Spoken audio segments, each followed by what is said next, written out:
Did he go in there? Whoa, whoa, whoa, whoa, whoa, bear, bear. Whoa! Hey!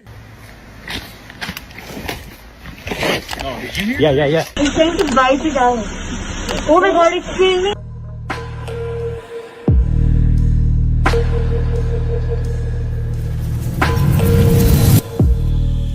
You expect a quiet weekend off the grid, but the deep woods have a way of changing the rules. An ordinary camping encounter can instantly turn into a desperate fight for survival. When the shadows finally start moving, what exactly are you facing? A group of snowmobile riders came across a large bison standing directly in their path. What followed was captured on camera and lasted only a few seconds, but it was enough. The riders spotted the bison blocking their route and slowed down. Did he go in there? They tried moving around it from the side, staying cautious and keeping their distance. For a moment, it looked like they would pass without issue. Then the bison's posture shifted. It charged, fast and without much warning. Just as suddenly it stopped. The riders used that window to pull away and put space between themselves and the animal. They got out without injury. Bison charges can stop as fast as they start, and no one knows exactly what triggers the cutoff. What do you think made it back off when it did? This chilling clip begins with a group of men making their way back to their canoe, passing the time by playing a word game to keep themselves entertained. As the game continues, the camera suddenly captures a glimpse of an unexpected stalker. That's pretty good already, I guess. Not bad. Whoa, whoa, whoa, whoa, whoa, bear, bear. Whoa! They narrowly dodge the bear as it advances, leading to a tense standoff where the animal refuses to back down. Despite their yelling, waving their arms, and even stepping toward it, the predator holds its ground. Hey, yeah, you go, bear. You go. You go. Yeah, that's right. Fortunately, the sticks they armed themselves with were enough to keep the animal at bay, giving them the chance to reach their canoe safely, with no injuries from the encounter. A TikTok creator known as Big Dre 83 was streaming live from a rural property scattered with old scrap vehicles and open dirt roads. The stream was relaxed. Big D Ray 83 was on camera, talking casually with someone nearby. That's an old motor right there. Nah, them trash. Then a dark shape moved across the dirt road in the background. It crossed quickly, fast enough that it almost didn't register. Both the streamer and the people around him reacted immediately, shouting and pointing toward the road. When the camera turned to focus on that area, nothing was there. That's an old motor right there. Nah, them trash. Viewers who caught it started looking for explanations. Some suggested it could have been a vehicle far off in the distance, but it was too small and too upright to be any normal car or bike. Cameras can distort shapes depending on distance and lighting, but that doesn't always account for everything the eye catches in the frame. What do you think crossed that road? A 9-year-old girl named Charlotte was on a family camping trip at Morrow Lake State Park in upstate New York when she disappeared. One moment she was riding her bike around the campground. The next, she was gone. Her disappearance triggered a massive search. Hundreds of rescuers were involved, and the case drew national attention. 47 hours later, Charlotte was found alive inside a camper belonging to a man named Craig Ross Jr., who had taken her from the park. She was rescued safely. What followed was remarkable. Despite everything she had endured, Charlotte was able to speak clearly and calmly with investigators. She described what happened in enough detail to help build a strong case. In court, that evidence mattered. Craig Ross Jr. later accepted a plea deal and was sentenced to 47 years to life in prison. Her family has called her incredibly brave, not just for surviving, but for helping ensure he could never hurt another child again. Some survivors find a way to stay focused even under the worst circumstances, and that clarity can make all the difference in what happens after. What do you think gave Charlotte the strength to speak up the way she did? A man was walking home late at night and chose to cut through a narrow path running alongside a cassava plantation. The route crossed a small bridge, slightly unstable, but one he had used before without any problems. This time felt different. Somewhere in the middle of the crossing, an uneasy feeling started to build. Feeling gua nggak bohong, gua di sini nggak mau lama-lama. Takut anjir. Lama-lama, Astagfirullahaladzim. Gua nggak tahu itu orang apa. He couldn't explain it, but he trusted it enough to turn back. That's when he saw something near a cluster of bamboo trees. A white figure was standing there, appearing to hover just above the ground. He backed away immediately, still recording as he moved. The footage cuts off shortly after. What's visible on camera is difficult to explain cleanly. Light and shadow can account for a lot, but not always everything in the frame. What do you think he actually saw that night? Two hikers were camping in the San Gabriel Mountains and decided to explore the area before nightfall. At first, everything felt normal, but as they went deeper into the woods, both started feeling uneasy. At a nearby creek, they noticed a heavy, musky smell. A little further in, they found large tree trunks snapped in half, not cut, not naturally broken, but twisted apart with force. Yeah. Then rocks started flying toward them from up the hillside. No one was visible. They watched the rocks land nearby and immediately backed away, convinced something in those woods didn't want them there. Some think it was a person scaring them off. Others say the smell, the broken trees, and the thrown rocks match patterns tied to Bigfoot encounters. What do you think was out there with them? On April 6, 2026, a family taking part in an Easter egg hunt at a public park in Long Beach, California, made a disturbing discovery. Near Forest Park, partially buried in the dirt, in an area where children had been searching for eggs just moments earlier, they found what appeared to be a small human skull. Investigators arrived and cordoned off sections of the park with crime scene tape. Authorities later recovered additional remains and transported them to a forensic science center for examination. The focus turned to determining how long the remains had been there. Early reports suggested the remains may belong to a child, though identification was still underway at the time. Cases like this leave a lot of questions open while the process moves forward, and the people closest to it are left waiting for answers.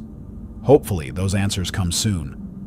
What do you think investigators will find once the examination is complete? A team of paranormal investigators from the YouTube channel Vlogs visited a haunted graveyard to explore and spend the night. While walking through the cemetery, they noticed something in the distance. A pale white figure standing completely still. Frightened, the team backed up and ran before anything else could happen. Some might say it was just a graveyard statue they hadn't noticed on the way in. But given where they were and what they came looking for, that explanation might be harder to accept. What do you think they actually saw out there? In July 2001, a 13-year-old Boy Scout named Cody Clausen became separated from his troop during a camping trip near Yellowstone National Park in Wyoming. The group was staying at Camp Lal when Cody was helping carry supplies from a nearby parking area. At some point, he took a wrong turn and quickly lost his bearings in the dense wilderness.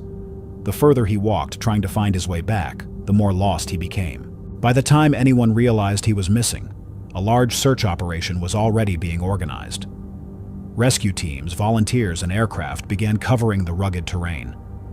Cody was alone for more than 18 hours. He faced cold temperatures, rain, and at one point encountered nearby wildlife. To get through the night, he took shelter in a small cave. The next day, he remembered something from his Boy Scout training. Using his belt buckle, he reflected sunlight toward a helicopter passing overhead. The flash caught the pilot's attention. The helicopter moved in and spotted him. The pilot turned out to be actor Harrison Ford, who had been volunteering for search and rescue missions in the area. He helped locate Cody and brought him out of the wilderness safely. One small detail from a training manual ended up being the difference between staying lost and being found. What do you think would have happened if Cody hadn't remembered that technique? A group was hiking through the forest when they spotted something in the distance. No. What? They went quiet and started recording. The footage is blurry, but looking closely, a large upright figure can be seen moving between the trees. Some people view clips like this as possible evidence of an unknown creature. Others argue it could be a person or a known animal, misidentified under poor visibility conditions. Neither side has a clean answer. What do you think was moving through those trees?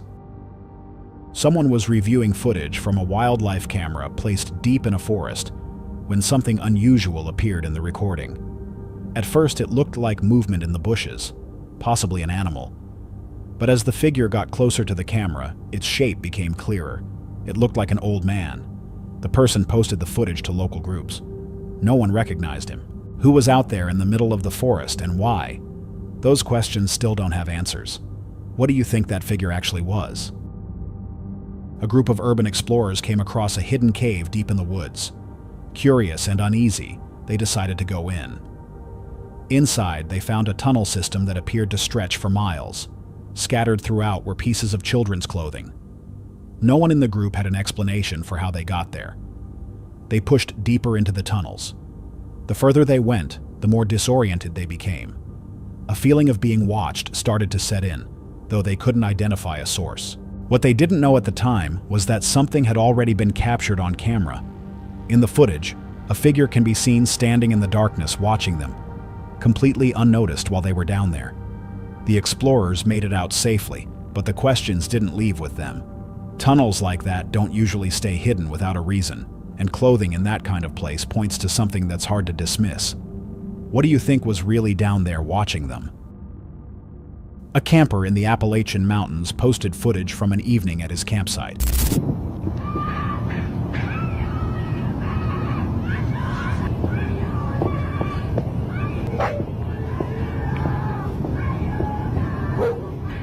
As darkness settled in, strange sounds began echoing through the surrounding area. What seemed like a woman screaming and dogs barking somewhere in the distance. He scanned the darkness with his camera. Nothing was visible. Mike.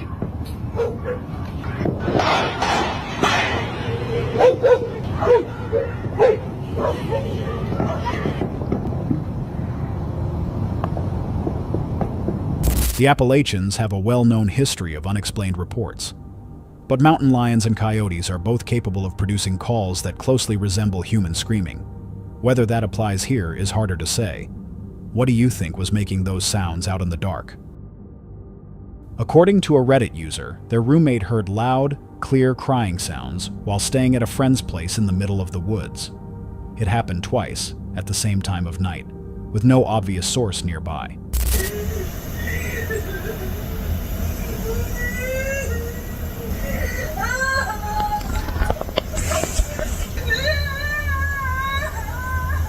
What made it stranger was that the housing area had mostly male occupants, which left people questioning where such loud, human-like cries could be coming from. Some thought it might be a real person in distress. Ray.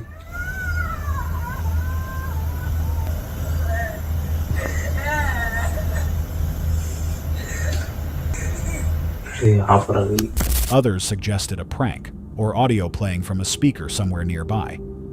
The source of those sounds was never identified. What do you think was making those cries out in the woods? A hunter was going through trail camera footage recorded in a forest when something unusual appeared between the trees. A strange shape came into view. The darkness made it hard to see clearly, but whatever it was didn't look normal. Some believe it could be a known animal caught at the right angle, with light reflecting off its eyes. Others argue it doesn't resemble anything familiar. Trail cameras capture a lot of things that turn out to have simple explanations, but not every frame fits that pattern. What do you think showed up in that footage? On October 8, 1976, a 16-year-old student named Teresa Trinity Lynn Gibson was on a school field trip in the Great Smoky Mountains National Park when she disappeared. She was hiking with around 40 classmates, making her way back from a trail toward the parking area. At some point, she moved slightly ahead of the group. Witnesses later said she appeared to be in a hurry to get back. But when the rest of the students reached the bus, she was gone. Search efforts began almost immediately. Dozens of people, along with trained dogs, combed the mountains for days. Her scent was picked up along nearby trails, even leading toward a road, and then it stopped. No clear signs of what happened. Some believe she may have gotten lost in the wilderness. Others think she could have encountered someone on the trail. After decades, neither explanation has been confirmed. Cases like this leave a gap that's hard to close, especially when the trail goes cold so close to a road. What do you think happened to Teresa that day? TikTok user Eongan and a friend were exploring an abandoned nursing home when they decided to record the space for a video. After reviewing the footage, they realized something unexpected had been captured, something they hadn't noticed while they were inside. They went back with another friend to look for an explanation. What they encountered on that second visit left all three of them visibly shaken. Crazy. Whether there was another person inside, a squatter, or something else entirely, no one could say for certain. Some abandoned buildings do attract trespassers, and that alone can explain a lot. But the reaction of everyone present suggested this felt like more than that. What do you think was in there with them? A Reddit user was hiking alone with their dogs near a historical trail south of Athens, Georgia, along the Oconee River. They meant to take a photo but accidentally recorded a short video clip instead. When they reviewed the footage, they noticed something they hadn't caught in the moment. A strange noise audible briefly in the recording before it cuts out.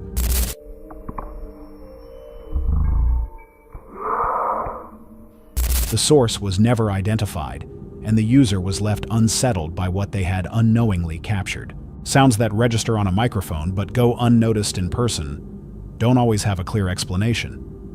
What do you think made that noise on the trail?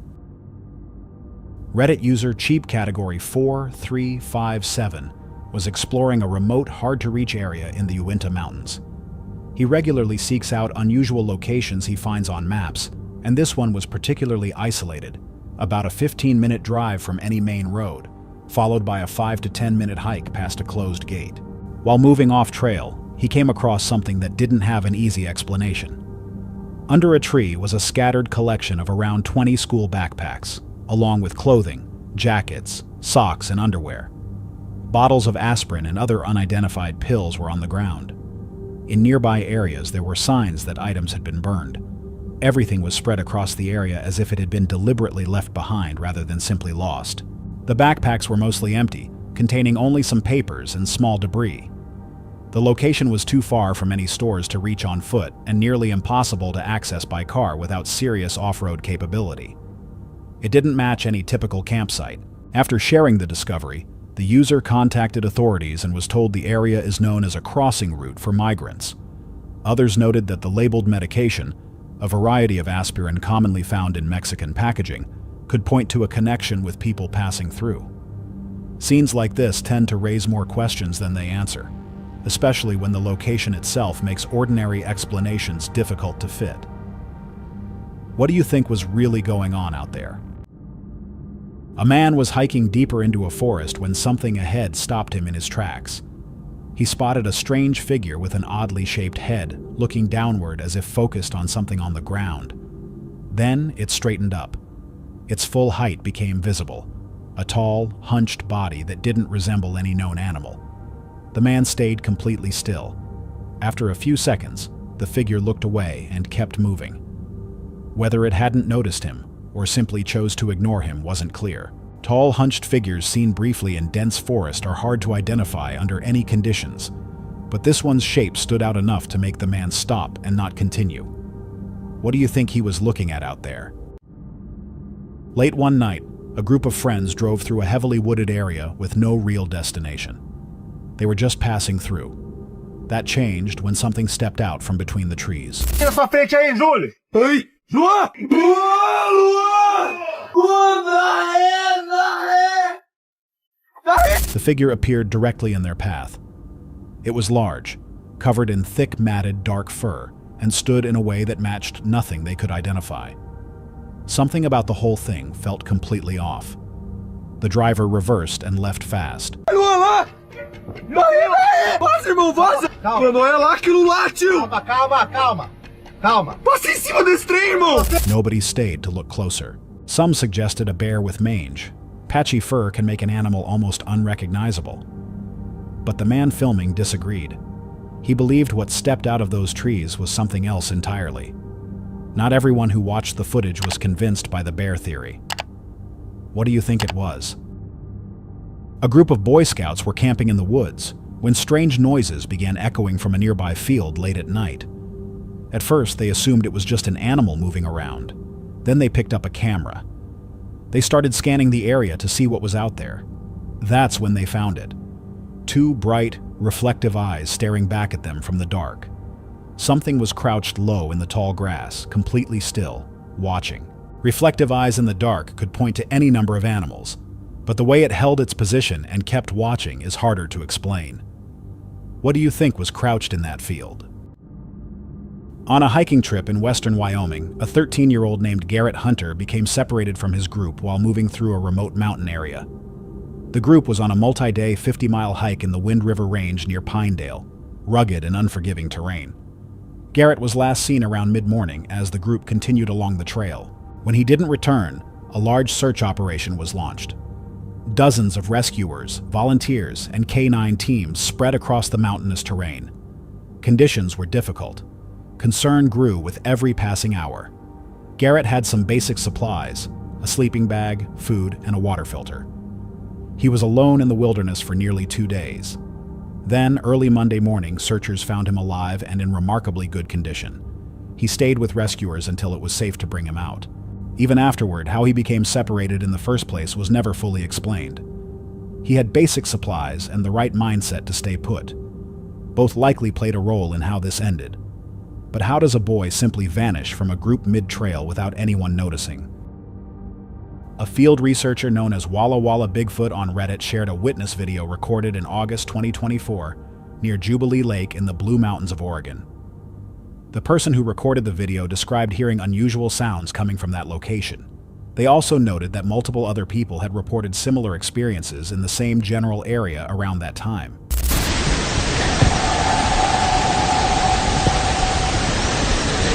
Commenters brought up mountain lions, bobcats, and other local wildlife. Recorded animal calls were compared directly to the footage. Nothing matched. What do you think was making that sound near Jubilee Lake? On August 20th, 2004, 12-year-old Garrett Bardsley was on a camping trip with his father and troop in the Uinta Mountains of Utah near Kubrent Lake. The group had been fishing that morning. Then Garrett stepped away and never came back. Garrett's shoes and socks had gotten wet, so he headed back to camp to change. It was a short walk, about 100 yards. His father returned not long after, expecting to find him there, but Garrett was gone, and no one at the campsite had seen him come through. What followed was one of the largest search efforts ever conducted in that area. Hundreds of volunteers, search and rescue teams, helicopters, and tracking dogs worked through the rugged terrain for days. Nothing turned up. Investigators believed the most likely explanation was disorientation, that Garrett wandered into the dense wilderness and was overcome by it. The Uinta Mountains are remote and unforgiving. Steep terrain, thick forest, hidden drop-offs, and wildlife like black bears and mountain lions all make searches difficult. But the complete absence of evidence, especially that close to camp, left many people unsettled. Garrett was never found. His disappearance remains unsolved. 100 yards from camp with no trace left behind, no footprints, nothing, is the part that doesn't sit easily with a simple disorientation theory. What do you think happened to Garrett? A Reddit user named Wiretap Chocolate was exploring deep inside Eno River State Park in North Carolina when they came across something carved into a dead tree. Up close, it wasn't something easy to dismiss. The carving showed a female figure paired with a strange spiral pattern. It could have been personal artwork with no deeper meaning, but that combination has made others think twice. Similar patterns have appeared in symbolic and ritual contexts before. Carvings like this show up in remote areas more often than most people realize, and the intent behind them is rarely obvious. What do you think someone was trying to leave behind on that tree? A group of hikers were exploring a cave when they spotted something that stopped them cold. They started recording. The footage showed an enormous spider-like creature. One explanation offered was a large crab, possibly a coconut crab, but not everyone agreed. Some pointed to differences in the leg structure and the way it moved. Before anything could be confirmed, it crawled out of sight. Coconut crabs can reach surprising sizes, but the movement and leg structure in the footage didn't convince everyone. What do you think was in that cave? A Reddit user named Milad Hussein was hiking through a wooded area in Virginia when he stepped slightly off the main trail to find a campsite. He found something carved into a tree stump instead. The symbols looked deliberate. He posted them on Reddit asking if anyone recognized them. Commenters suggested hobo symbols, a coded marking system used by traveling workers in the early 1900s to leave messages for each other along routes. Things like safe place, danger nearby, or food available. Some identified the specific carvings. The one on the left, shaped like a tic-tac-toe grid, meant unsafe. The one on the right, 2 arrows in a circle, meant get out fast. Both found just off a quiet forest trail. Hobo symbols are well documented, and those two carry some of the more serious warnings in the system. What do you think someone was trying to say on that trail? One night, a man was walking his dog through the forest when he heard what sounded like a child crying. He moved toward it, expecting to find someone who needed help. What he found wasn't a child. Ay, Dios, Dios, Dios. ¿Qué es esto? Ay, Dios. Dios. Ay, Dios. Chopi, vete. Vete. Whatever was making that sound stopped him cold. Panic set in, and he ran. To this day, he has no explanation, only the certainty that it wasn't human. Some animals can produce sounds that closely mimic a human cry, but that answer hasn't settled things for him. What do you think was in those trees? In 1985, survival instructor Susan Purvis was leading a group of inner-city kids through an outdoor program in the Utah desert. She split from the main group with a teenage girl, taking what she thought was a shortcut. It wasn't. The two of them ended up lost, with darkness falling and rain moving in. Purvis grew frustrated as the situation worsened, and the girl, worn out, was in tears. Just when things looked their worst, they stumbled upon a primitive wiki-up shelter. They huddled inside and made it through the night. By the next day, rescuers found them after a 15-hour search, both safe. Finding that shelter when they did made all the difference. But that kind of luck doesn't always come through. What do you think would have happened if it hadn't been there?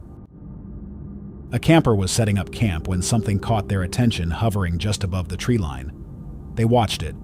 The longer they looked, the less sense it made. At first, they assumed it was a drone, but the way it moved didn't support that. The shape was unclear, and it didn't resemble any aircraft they could place. It made no sound. The woods were quiet, and there didn't appear to be anyone else around. They kept watching until it simply disappeared.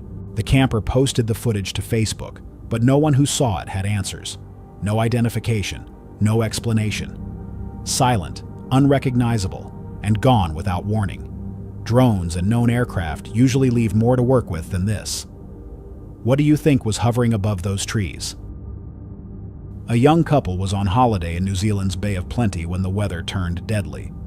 On January 22, 2026, record-breaking rainfall triggered a landslide at the base of Mount Maunganui, striking a beachside holiday park where people were camping. The slide hit without warning. Mud, rocks, and debris tore through tents, camper vans, and buildings, trapping people beneath the wreckage.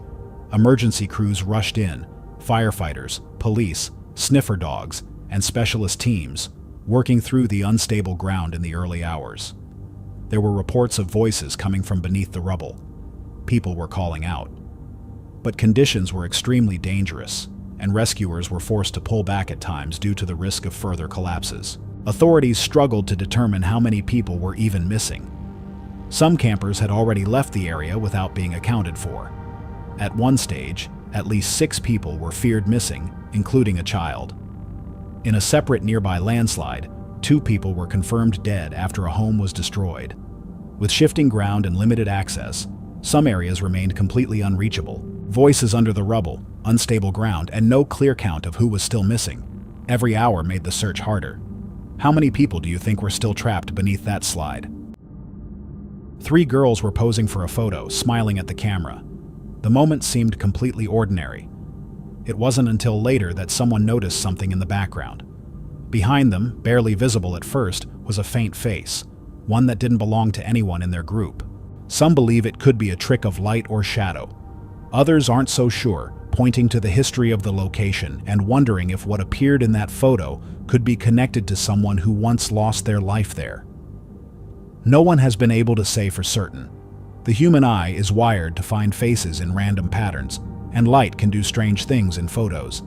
But that explanation doesn't close the door for everyone. What do you think was standing behind those girls? On March 1st, 2026, a man working deep in the Appalachian Mountains stopped late at night to refuel his excavator in a remote clearing. He didn't expect anything unusual. Then the screaming started.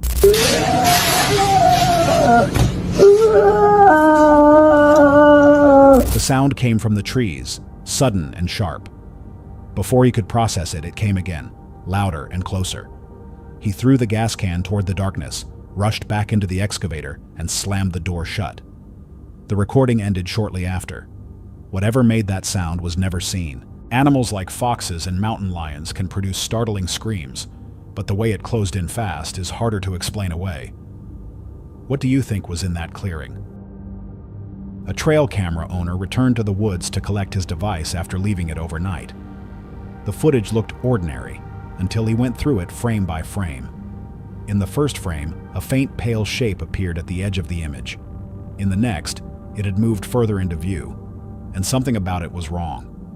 The proportions didn't match a human body, and the head was tilted to one side, showing a skull-like shape that some described as almost alien. Distorted trail cam images aren't unusual, but the proportions and head shape here were harder to dismiss. What do you think was moving through those woods? Years ago, a photographer named Leo Frank captured something unusual during a hike, and the image has been debated ever since. The figure appeared large, with Frank estimating its height at around 7 feet. Its overall appearance sat somewhere between human and something more primitive, leading some to connect it with folklore descriptions of wild men or Bigfoot-like beings. Others disagreed, arguing the proportions and facial structure looked too human for that explanation. The image doesn't confirm anything either way.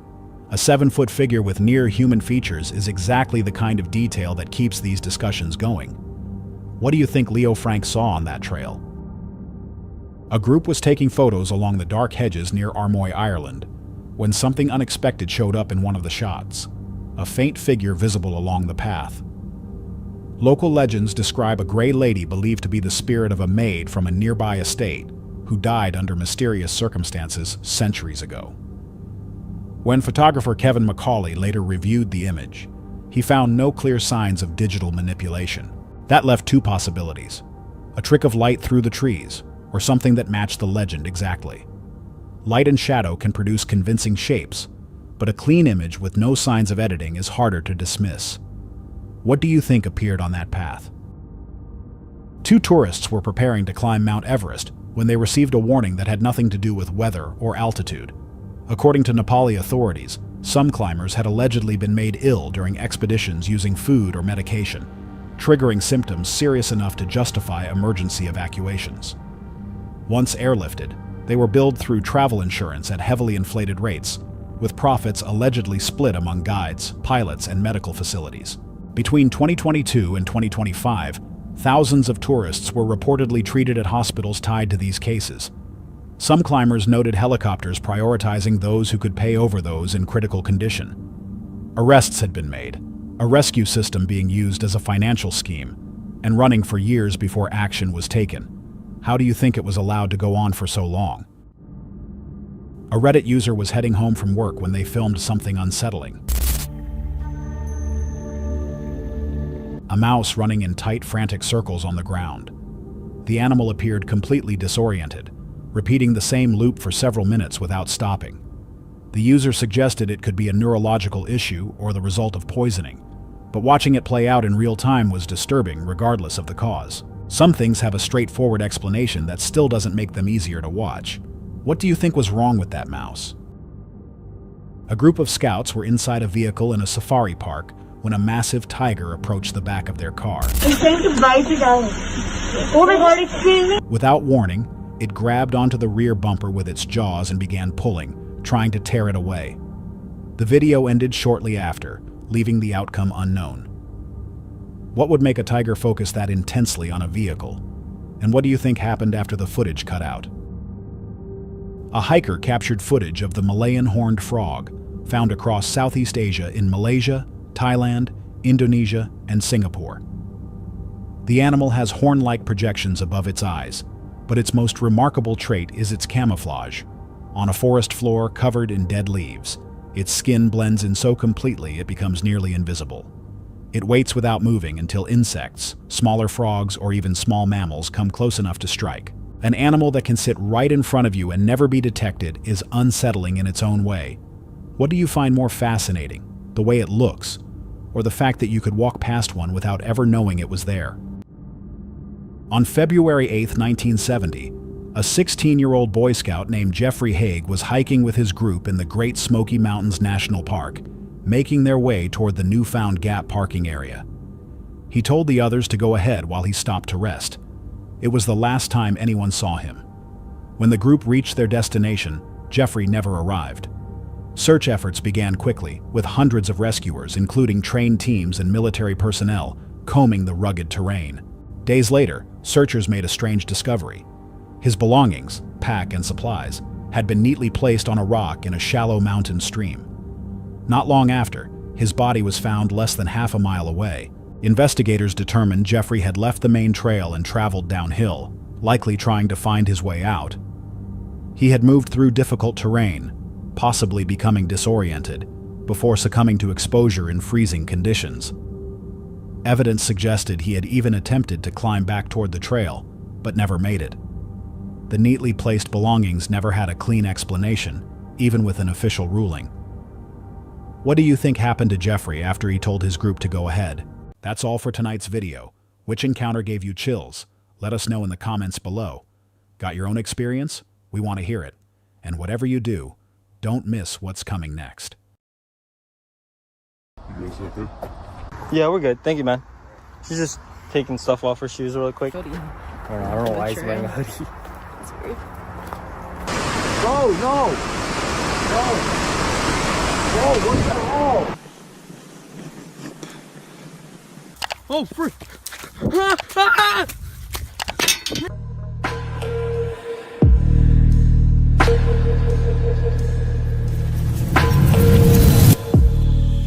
The wilderness is unpredictable, and a peaceful escape can instantly turn into a terrifying camping encounter.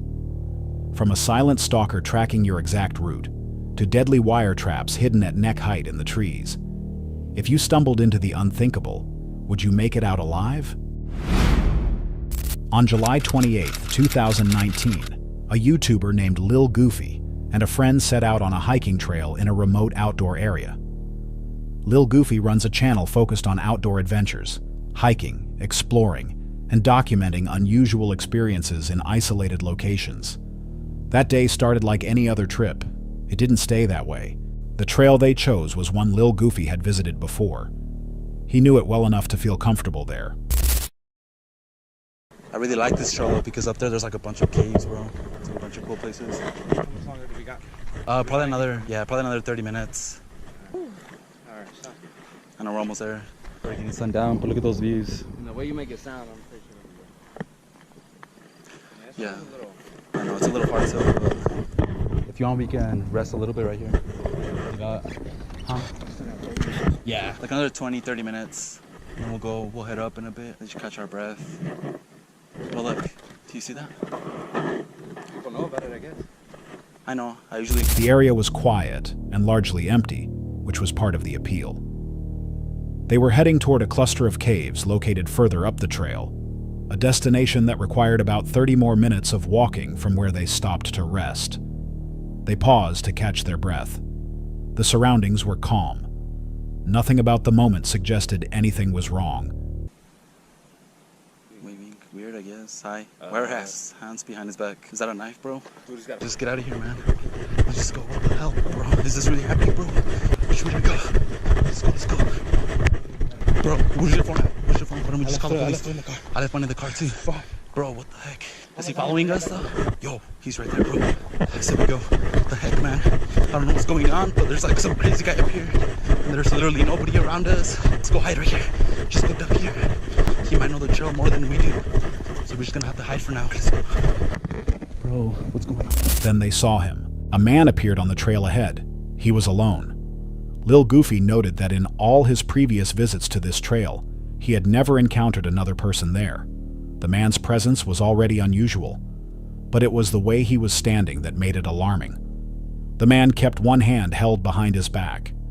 He did not speak. He did not approach directly. Instead, he raised his other hand and gave a slow wave in their direction. They did not wave back. They ran. The decision was immediate.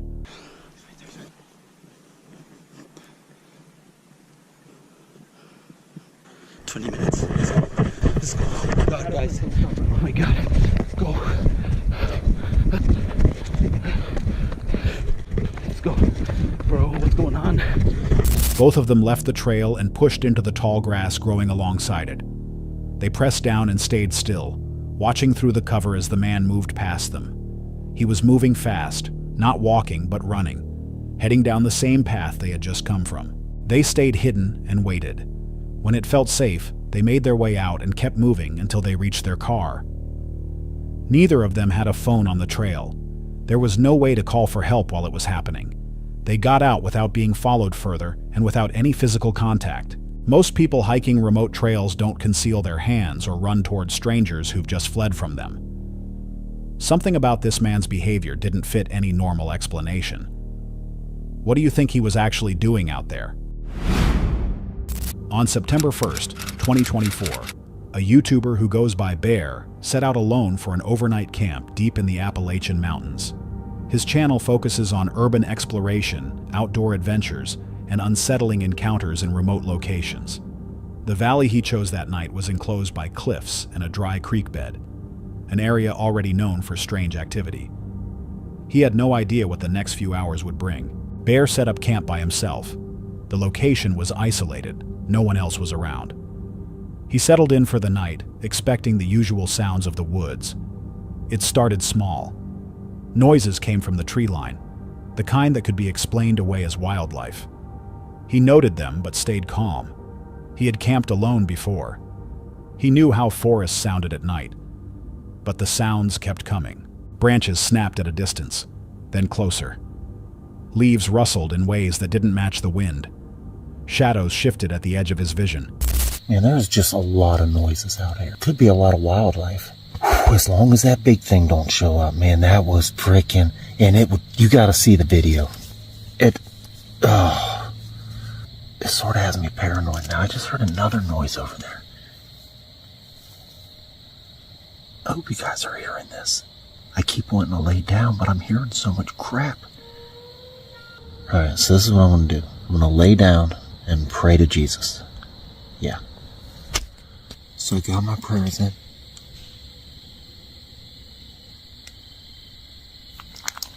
I have my protection right here. I also got my handy dandy buck knife. I love this thing. Razor sharp.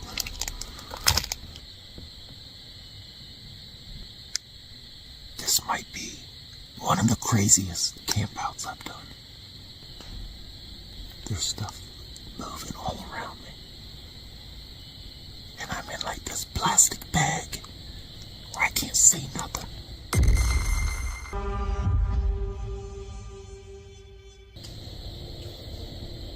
He stayed inside his shelter, listening, unable to see past the walls of his tent.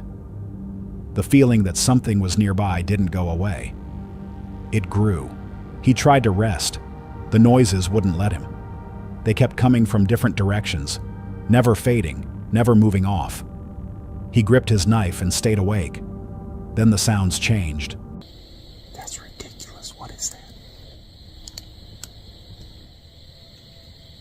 I don't know if you guys can hear that, but now there's something bigger moving. Oh man. I'm getting a cramp in my shoulder. I hope you guys heard that. It's still moving over there. It's a little ways off, but it's still pretty close to. Man.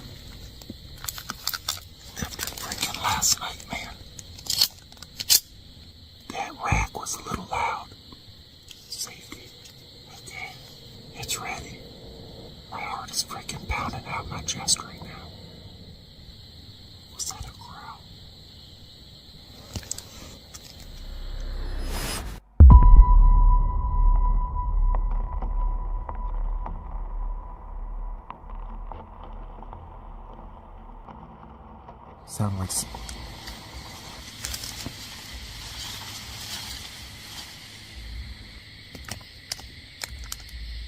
tree shaking. I don't have my boots on. I can still hear it. It's moving stuff around. These freaking mountains are crazy. Hello? I don't know if I should have done that. If it's a person, they gotta see the tent. I don't hear it anymore. Oh my goodness. Let me flip this camera around. Can you see anything? Dang it. I know you guys say to do this. This feels so stupid though, like sticking my head out of the tent right now.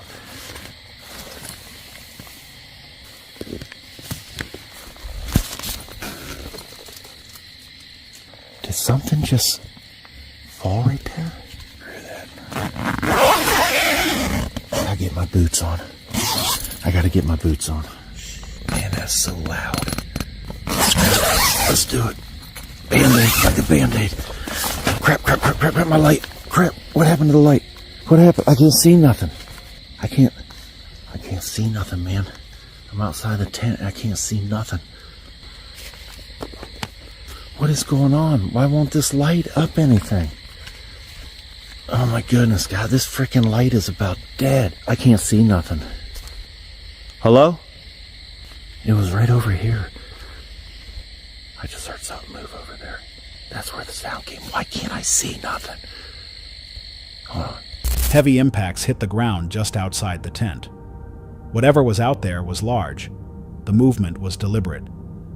His flashlight began losing power, cutting his visibility down to almost nothing. He was in near total darkness with something moving just outside. He looked out. He saw nothing, only dark shapes and the outlines of trees. The sounds kept going, weight pressing into the earth, branches giving way, something working its way around the perimeter of his camp. He stayed still and listened. There was nothing else he could do. Eventually, the noises faded, but the sense that something had been there, watching, circling, waiting, remained even after the sound stopped. Bear made it through the night, but the experience left a mark. Whatever was out there seemed aware of him. What do you think was moving around his tent that night? On July 21st, 2024, a 23-year-old content creator named Christian Durante posted a video to his channel that drew immediate attention. Not for entertainment, but for how unsettling it was. Christian's channel covers everything from pranks to outdoor adventures. His girlfriend Gia often appears alongside him. The video uploaded that Sunday was unlike anything he had posted before. Christian had been recovering from an illness. A morning hike along the Appalachian Trail with his girlfriend seemed like a low-effort way to get back outside. The trail was quiet that Saturday. There weren't many other people around, just the two of them in the trees. Early on, a man in a hoodie passed them going the opposite direction. That alone meant nothing. Hikers cross paths constantly on shared trails. But then the same man appeared behind them. It's the first time ever, hiking. I don't really expect us to, be super, clean with it, you know? The dude's wearing a hoodie. I don't know why he's wearing a hoodie. That's weird. That's not even a trail. And why is he wearing a hoodie, sweatpants, and it's way too much, bro. He was following them, just staying back far enough to look casual. So they decided to let him pass, rather than keep him at their backs. They slowed down, stepped off the path, and waited. The man walked by. Then he stopped, turned around, and said something to them. That guy's back. Should we let him pass? Yeah, maybe. I'm just stop from my post. Yeah. I'm gonna get something out of my shoe. Okay. Why do you always have something going on with your shoe? Yeah, we're good. Thank you, man. She's just taking stuff off her shoes really quick. You good? That was weird. Alright, come on, let's just go. Hopefully we see more people on the trail. I mean, we did let him pass, so. They tried to dismiss it. Maybe he was socially awkward. Maybe they were overthinking it. They gave him the benefit of the doubt and kept moving. Hey, look at splits. Yeah, I know. So if he's going that way, we'll probably just go this way. That's perfect then. We lost the creep. All right, he's not a creep. We don't know if he's a creep. Maybe he's just asking. Yeah, he's probably just worried. Or A few other hikers appeared on the trail not long after. That helped. It felt more normal. But the relief didn't hold. The trail eventually split in two directions. Christian and his girlfriend went one way. The hooded man went the other. That should have been the end of it. It wasn't. When they continued up the trail, the same man was there again, ahead of them, on the same path they had chosen. I thought he split on that trail already. Should we leave? No, we have to get to the top. I swear the trail split. I mean, it's two different trails, right? I don't like that. I'm kind of scared. I know, that's our second interaction with him. I think he's like, I know, he's I think, look at him. He's like purposely slowing down so that like the guy's over there. You see him? Maybe that's like what we heard. Him coming back around. Oh, that noise, right? There was no reasonable explanation for how he had gotten there. The trail had split. He had taken a different route. And yet, there he was. That removed any remaining doubt. Because we're probably going to see him at the top, right? Like, I mean, that's the only end place, yeah, is the top. Hopefully there's more people up there. If we get to the top and then we see people that's coming down, we'll just walk down with them. Yeah. So it's not as weird. What's up, man? This is so cute. Okay, let's go. Let's go. Let's go. Okay, we're just... All right, come on. That was the last straw. We're heading back. Did you guys hear what he said? I know, he's not coming. Oh, he is coming. Just speed walk, because like, yeah, if you get hurt. This was not coincidence. He was tracking them. They made a decision on the spot. No more pushing toward the summit. They turned around and walked back as fast as they could without running, staying close together, watching the trail behind them the whole way down. They reached the car, got in, and then they found a note left on the vehicle, placed there before they had even come back down. How did they even get there, bro? I don't know. You want to get it off? Yeah, I don't want to get out because like, you might be here. What? Okay, what is this? You guys are cute. I'm a big fan. Smiley face. That's literally what that guy said to us on the trail. The note referenced something the man had said to them on the trail. This person had recognized Christian as a content creator, followed him and his girlfriend deep into a remote trail, kept reappearing across split paths, and then reached their parked car ahead of them to leave a written message. Psychologists refer to this pattern as delusional attachment, a condition where someone convinces themselves they share a special connection with a public figure, even when none exists. It can escalate. The fact that this individual knew where their car was parked before they returned suggests a level of preparation that had nothing to do with chance. Recognizing someone on a trail is one thing. Planning around their location, their route, and their parked car is something else entirely. This didn't look like a random encounter. What do you think this person's original plan actually was? A group of cyclists was moving along a trail on a calm afternoon. A river ran nearby, its sound carrying through the trees without being visible. It was exactly the kind of setting where nothing bad is supposed to happen. Then one rider made slight contact with another. A low-speed bump, the kind that occurs constantly on shared paths and almost always ends with a quick sorry and everyone moving on. This time it didn't. Holy shit, that's pretty. Yo. Oh, I'm sorry, man. I didn't mean it, eh? I mean, like, if you're making fences, like, might as well make them nice. And you guys are fast as fuck. I like it. I like it, guys. It's good. Really good. I mean, I've never seen that one. Who's the bitch? Which one? Which one is the bitch? Bro, no. No. Bro, what the hell? No, yo, dude, what do we do? What do we do? What do we do, man? Who's the bitch? What do we do? The older cyclist's reaction had nothing to do with what actually happened.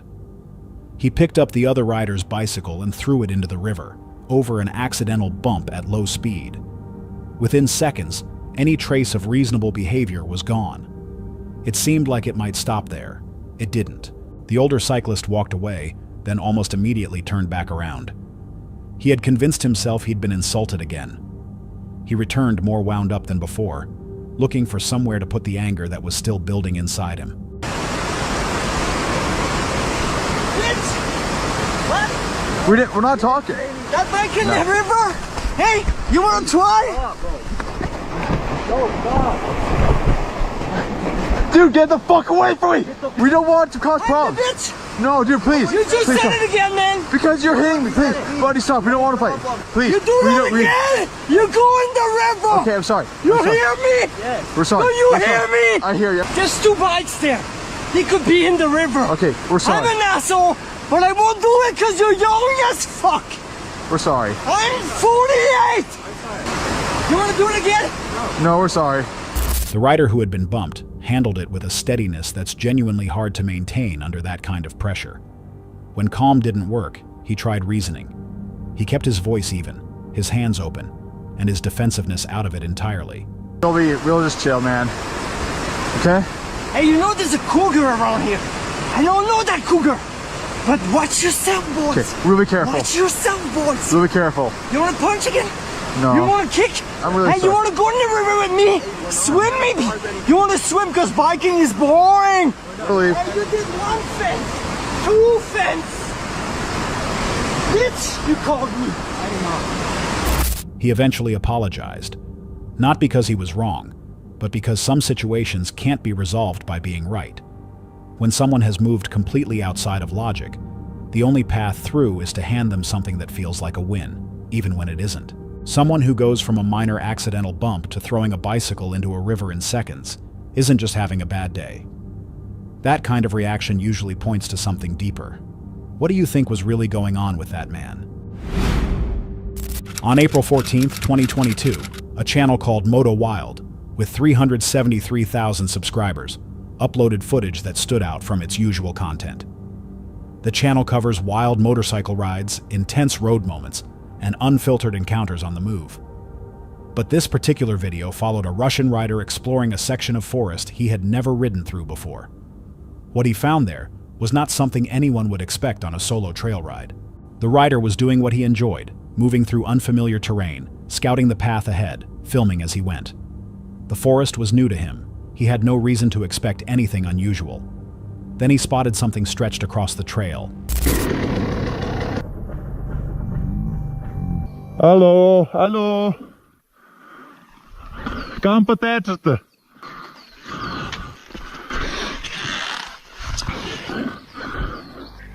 Is this the height of f***ing neck? So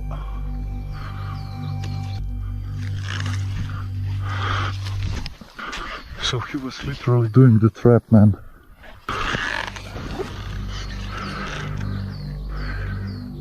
I have an idea.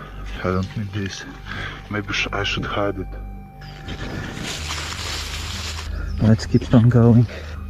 Oh, gas leaked out. Someone had been through this part of the forest before him and left more than footprints. There was wire strung across the path at neck height. There were objects positioned deliberately. The setup was designed to stop a moving rider, not slow them down, stop them. If he had been riding at full speed, the kind of pace that builds naturally when a trail looks open and clear, he likely would not have walked away. Researchers who study trail safety describe wire traps as one of the most dangerous forms of deliberate sabotage on bike paths. At speeds of even 20 to 30 miles per hour, a wire at chest or neck height can cause fatal injuries, broken vertebrae, internal bleeding, deep lacerations. This was not a random obstacle. It was constructed with purpose. The rider slowed down and called out into the trees. No one answered, just the forest and the particular silence that settles in when something is off. He formed a plan. He secured his bike to a tree, climbed as high as he could into the branches, covered himself with leaves, and waited. Eventually, the person who had built the traps came into view. What followed was a physical confrontation. The rider came down from the tree, took control of the situation, and pressed the man for answers.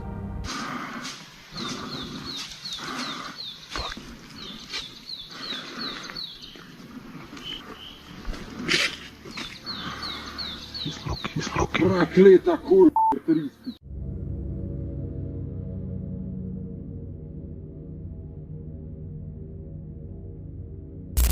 The man lost consciousness briefly during the struggle.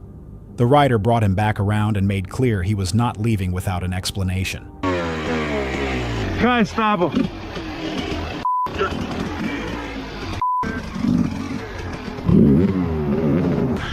А, kaj s tabo narobe, ha? Zakaj to delaš? Kaj si hotel? Ha? Zakaj si ta kabel postavil? Zakaj si kabel postavil? Zakaj je bil kabel? Ker se mi furate tukaj pošil. In kaj si hotel doseči z njim? Ti samo spi, pa se ne vrača več tukaj sem. Kabel bom pogledal v zemljiško knjigo in zvedel, od koga je ta parcela in najebo boš. Moja mami dela na nepremičninski, boš videl. The conversation went on for a while and produced nothing useful. No clear reason. No admission that made sense. But on his way out of the forest, the rider found something that said more than the man had. Tucked between the trees was a small structure, rough wood, built by hand, the kind of shelter someone puts together when they want to exist outside of everything and want no one passing through.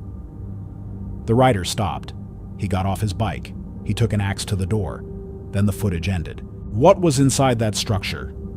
That silence may be the most unsettling part of the entire video. Most people who build hidden shelters in remote forests and wire trails at neck height aren't doing it casually. Something had been going on in that forest for a while before this rider came through. What do you think was inside that structure? Some days the only thing that helps is getting outside. The pressure builds up, and the answer is movement, speed, open air, and the kind of mental quiet that only comes when your body is working hard. That is exactly what this cyclist was doing. The road stretched out ahead of him. The scenery passed in a blur. Then someone stepped out from the side of the road and swung something at him.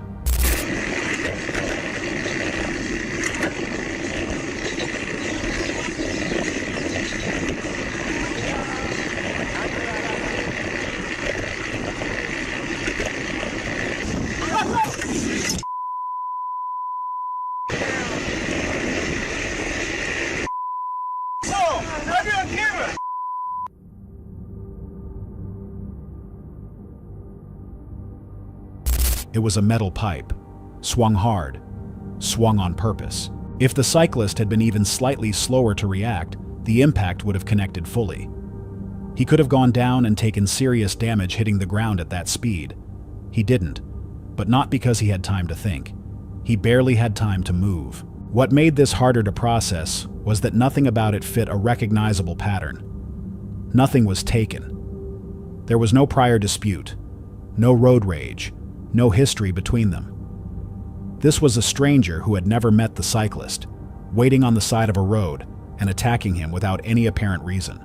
Random attacks on cyclists have been recorded across multiple countries and tend to follow a similar setup. An isolated stretch, a solo rider, a strike aimed at causing real harm. In many of those cases, even after the attacker was identified and questioned, no explanation emerged that made logical sense. Some acts of violence don't have a reason that a rational person can follow. The cyclist kept his camera running through the entire incident. That footage likely became significant evidence afterward. Looking at it, what stands out is not the violence itself, but how unremarkable everything looked before it happened. The road was ordinary. There was no signal, no warning, nothing out of place. One moment he was riding. The next, someone was swinging a pipe at his head. For a brief moment, that alone was nearly enough to cost him his life. Someone who waits on the side of a road with a metal pipe and swings it at a passing stranger isn't acting on impulse. That takes planning. What do you think that person was actually waiting for? On January 11th, 2020, a channel called Paranormal Findings uploaded a short video that quickly circulated beyond its usual audience. The channel focuses on mysterious and supernatural subject matter, combining outdoor exploration with paranormal investigation and unusual encounters caught on camera. This particular video was brief. What it captured was not. The creator and his cousin had put together a base. They had thought through the setup. The entrance was fenced off for privacy. The space had been arranged with some care. He was filming a casual walkthrough, pointing out the details, mentioning a smell nearby without much concern. Then he noticed something in the distance. Hey guys, I just wanted to show you guys my cool base that I made a while ago with my cousin. See, we got the entrance all fenced off. Oh. Well, that stinks. We got some chairs. What was that? Is that a cow? What is that? Oh, frick! His first assumption was that it was a cow. It was far enough away that the shape wasn't immediately clear, but it started moving, and the way it moved didn't match anything familiar. Whatever it was came toward him on all fours. Its skin was an ashen gray. Its arms were disproportionately long. The motion was low to the ground and wrong in a way that is difficult to describe. Not the way an animal moves, not the way a person moves. The sound of leaves compressing under it stayed in sync with every movement, which made the footage harder to dismiss. He made it out. But the walkthrough he had planned, the casual tour of a space he and his cousin had built, ended the moment that thing came into view. Footage like this is easy to question, but the synchronized sound and the consistency of the movement make it harder to write off than most. Whether it was an animal, a person, or something that doesn't fit either category is still open. What do you think was crawling toward him? That's all for tonight's video. Which encounter gave you chills? Let us know in the comments below. Got your own experience? We want to hear it. And whatever you do, don't miss what's coming next.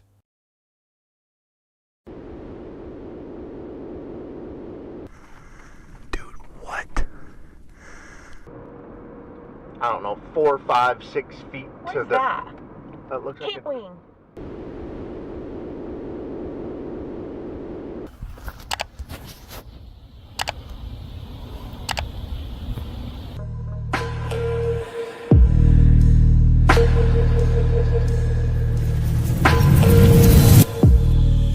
Have you ever felt that spine-chilling feeling that a Bigfoot encounter is happening right in front of you? Imagine freezing in your tracks as a giant dark shape watches you from a snowy tree line, or listening to massive, echoing vocalizations shake the Appalachian Mountains in total darkness. If you heard those deep woods calls, would you run or stay? In January 2019, near Mount Diablo in Northern California, a man and his friend took their motorbikes out to check a remote trail buried deep in the rough hills. But before attempting the ride, he chose to walk the path by himself first, making sure the ground ahead was not too dangerous or too difficult for the bikes. The trail was silent. There was no wind, no people, and no voices. Only the sound of his boots pressing into the dirt as he continued farther into the wilderness. Then he saw something ahead. well, doesn't look too bad.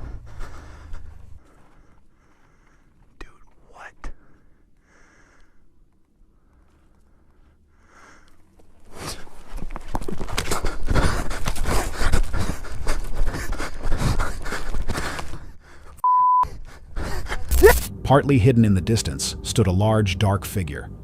At first, it did not move. It only remained there, facing him. The man stopped, trying to understand what he was looking at.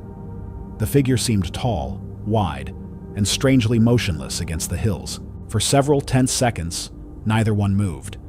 Then, slowly, the figure turned and disappeared into the brush. That was enough. Fear took over, and the man immediately turned around and ran back down the trail toward his friend, desperate to leave the area as fast as possible. Even now, he still cannot fully explain what he saw near Mount Diablo. Maybe it was only someone else out in the wilderness, or maybe it was something stranger. But if you were alone on that trail and saw a figure watching you from the brush, would you keep walking?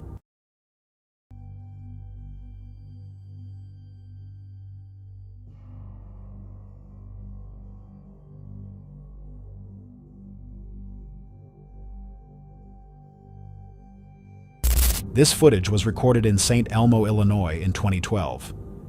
In the video, what appears to be a Bigfoot-like creature can be seen standing near the top of a mountain covered in snow. The figure stands alone on the snowy ridge, dark and motionless, almost blending into the tree line as if it had been watching from there the entire time. From that distance, it is hard to know exactly what the camera caught. It could be something ordinary, or it could be something harder to explain. If you saw that figure standing there, what would you think it was? Mike Wanders creates content centered on deep wilderness trips, camping-style documentaries, and serious Bigfoot investigations. His videos often feel highly immersive, with many focusing on unusual encounters and possible evidence found in remote locations. In this video, Mike shares a set of vocalizations said to have come from Chris Binder-Nagel, the son of respected Bigfoot researcher Dr. John Binder-Nagel. The audio was recorded in 2015, deep in the wilderness, and many people who have heard it say the sounds are not easy to match with anything familiar.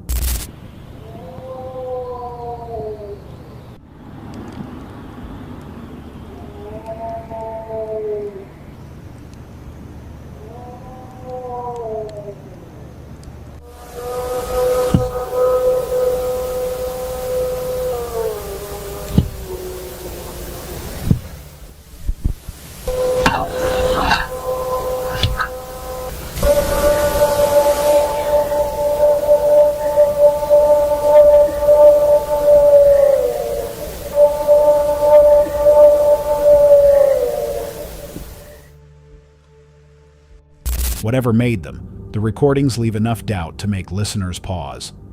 If you heard those sounds alone in the forest, would you think they came from a normal animal? On a quiet road near Skinwalker Ranch, a couple's late-night drive suddenly becomes frightening when their dashcam records a large, dark figure standing still beside the road. A craft, but it was so dark. I don't know, 4, 5, 6 feet to the... that? I don't know, 4, 5, 6 feet to the... that? That looks Keep like going. feet What's to the... that? That looks like Keep going. The shape appears upright on two legs, barely caught in the headlights as the vehicle moves past. For a moment, it seems to remain there watching from the edge of the darkness, leaving behind a clip that quickly started debate online. From the footage alone, it is hard to know what was really there. It may have been light, shadow, or something ordinary in a strange position. But in a place already surrounded by unsettling stories, one dark figure on an empty road is enough to make people question what they are seeing. If you were driving past it at night, would you stop to look closer? While a man is out hiking, something near the tree line suddenly catches his attention. At first, it is hard to make out clearly, but as he looks closer, the shape appears to resemble a face hidden above the bushes.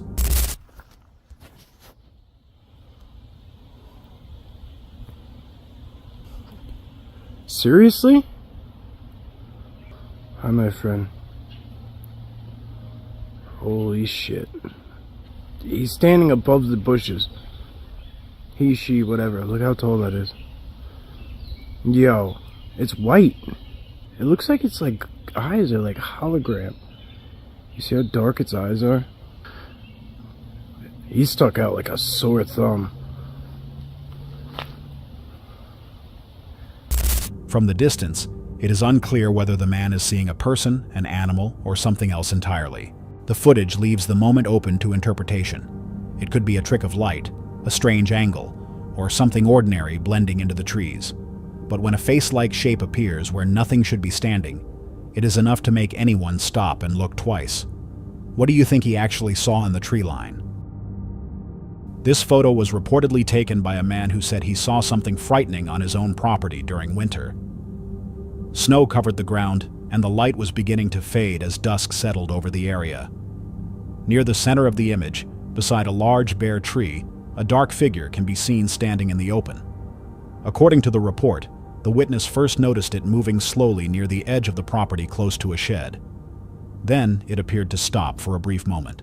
He described the figure as extremely large, broad in the shoulders, and taller than an average person. In the photo, it seems to stand upright, with long arms hanging down and a heavy build. Because the image is grainy and taken from a distance, it is hard to know exactly what was there. It may have been a person, a shadow, or something else entirely. What do you think the camera captured? A lone hiker moves through a quiet, snow-covered wilderness, surrounded by frozen trees and the steady crunch of snow under his boots. As he looks across the landscape ahead, something near the tree line suddenly catches his attention.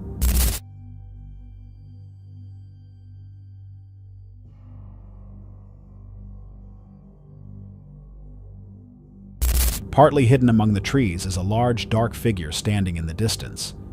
It does not move. It only remains there, tall, broad, and still, almost as if it is watching him from the edge of the forest. The man stops where he is, trying to understand what he is seeing against the bright white snow. For several tense moments, the figure stays in place. Then, slowly, it disappears back into the woods. Shaken by what he just saw, the hiker is left with one unsettling question. Was it simply another person out there, or did he witness something much harder to explain? Deep in the remote forests of the Ozark Mountains, a parabolic microphone captures strange howls and sharp screams echoing through the night. The sounds move across the dark woods, seeming to drift between the trees as they grow louder and more unsettling.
For investigators and viewers, the question is hard to ignore.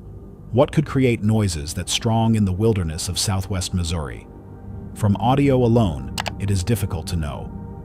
There may be a normal explanation, but the way the sounds carry through the forest leaves room for doubt. If you heard them in the dark, would you stay?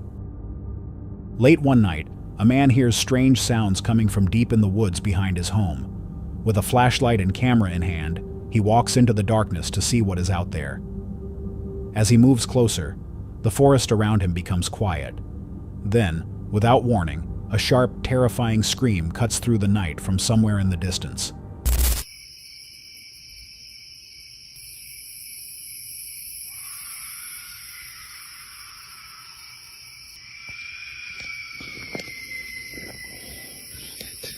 Oh my God.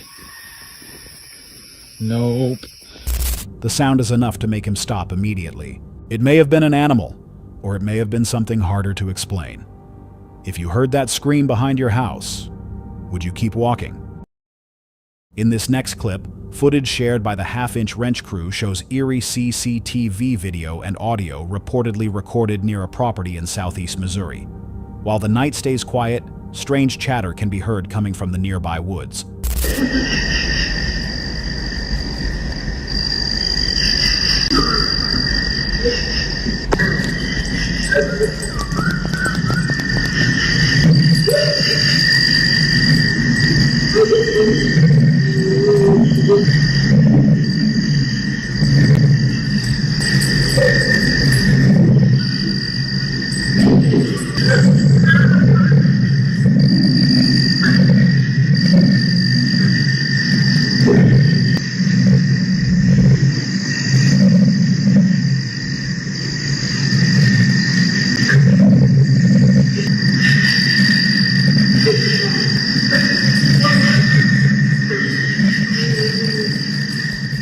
The sounds are unusual, and some listeners have compared them to the famous Sierra sounds.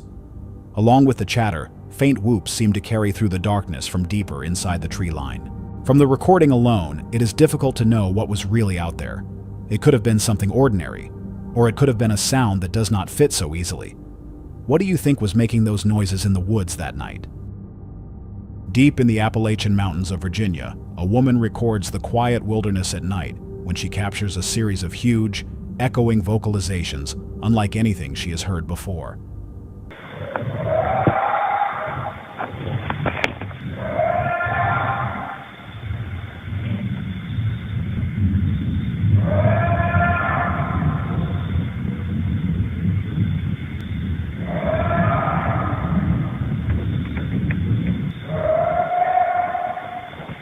The calls roll through the mountains, powerful and unsettling, leading many viewers to question what could have made them.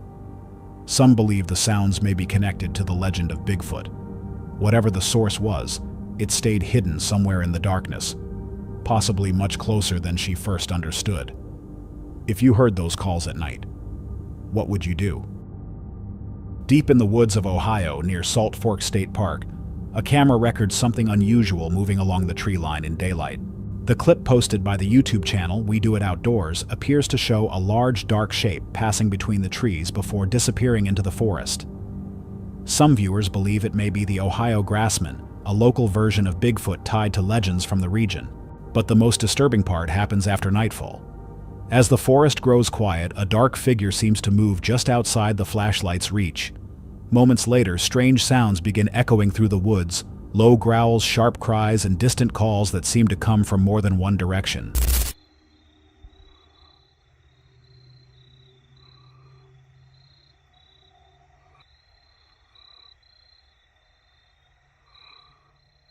Man, it got dark on me quick.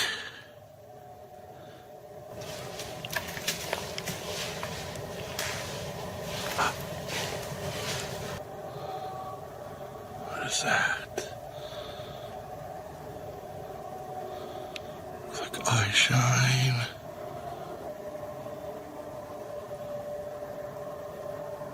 Whoa, whoa, whoa, whoa.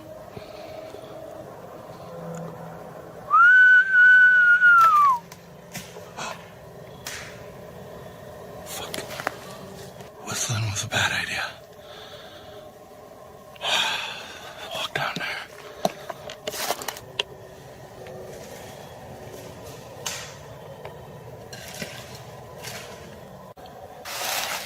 I'm gonna try one last thing, tree knock.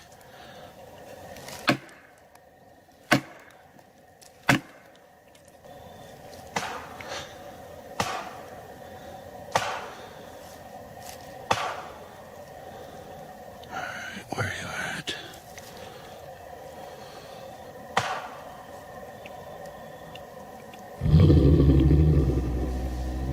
I hear it. How was it?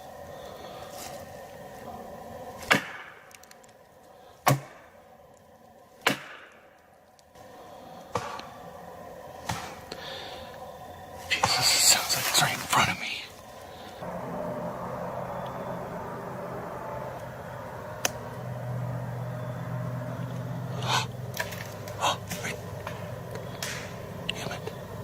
Believers call it one of the strongest pieces of grassman footage ever recorded.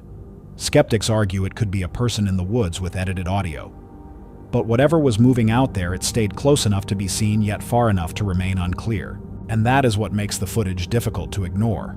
Was it really something unknown watching from the trees, or just a carefully timed moment in the dark?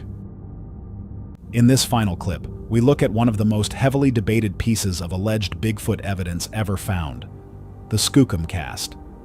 The cast was taken during an expedition in the remote wilderness of Washington by the Bigfoot Field Researchers Organization. After bait had reportedly been left out overnight, the team discovered a huge impression pressed deep into the ground. What made the discovery so unusual was the amount of visible detail. The imprint appeared to show the shape of a large body, with what some believed were muscle contours, hips, arms, and even heel marks. The size seemed far too large to match an ordinary person. Supporters of the cast believe it may be one of the strongest physical pieces of evidence ever linked to the creature. Skeptics, however, argue that it could simply be the impression of an elk or another natural formation. More than 20 years later, the Skookum cast still divides researchers, believers, and critics. After combing the area for microscope clues, including hair samples, the next step for team members is to get a cast of the giant impression. After setting, it's wedged out of the ground to be sent north for expert examination. In a laboratory in Seattle, Animal X assembled some of the world's most regarded experts in the Bigfoot research field. The team consists of physical anthropologist Dr. Grover Krantz, who has studied evidence of Bigfoot for the past 30 years. Dr. Jeff Meldrum, an associate professor of anatomy and anthropology, who has expert knowledge of how primates move. Dr. Henner Fahrenbach, a biomedical research scientist and Bigfoot hair expert. And Richard Knoll, who brings his expertise in aerospace engineering with one of the world's most sophisticated electronic measuring devices. We're using the Leica laser tracker to map the surface in 3D. And if we rotate it, we're going to see what the casts look like.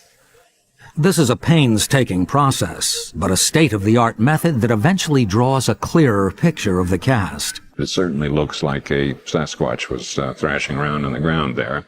Getting exact measurements was very difficult. I'm not sure that this can be very precise, but I'm quite impressed with its legitimacy. Ears slid over here and then plunk, plunk.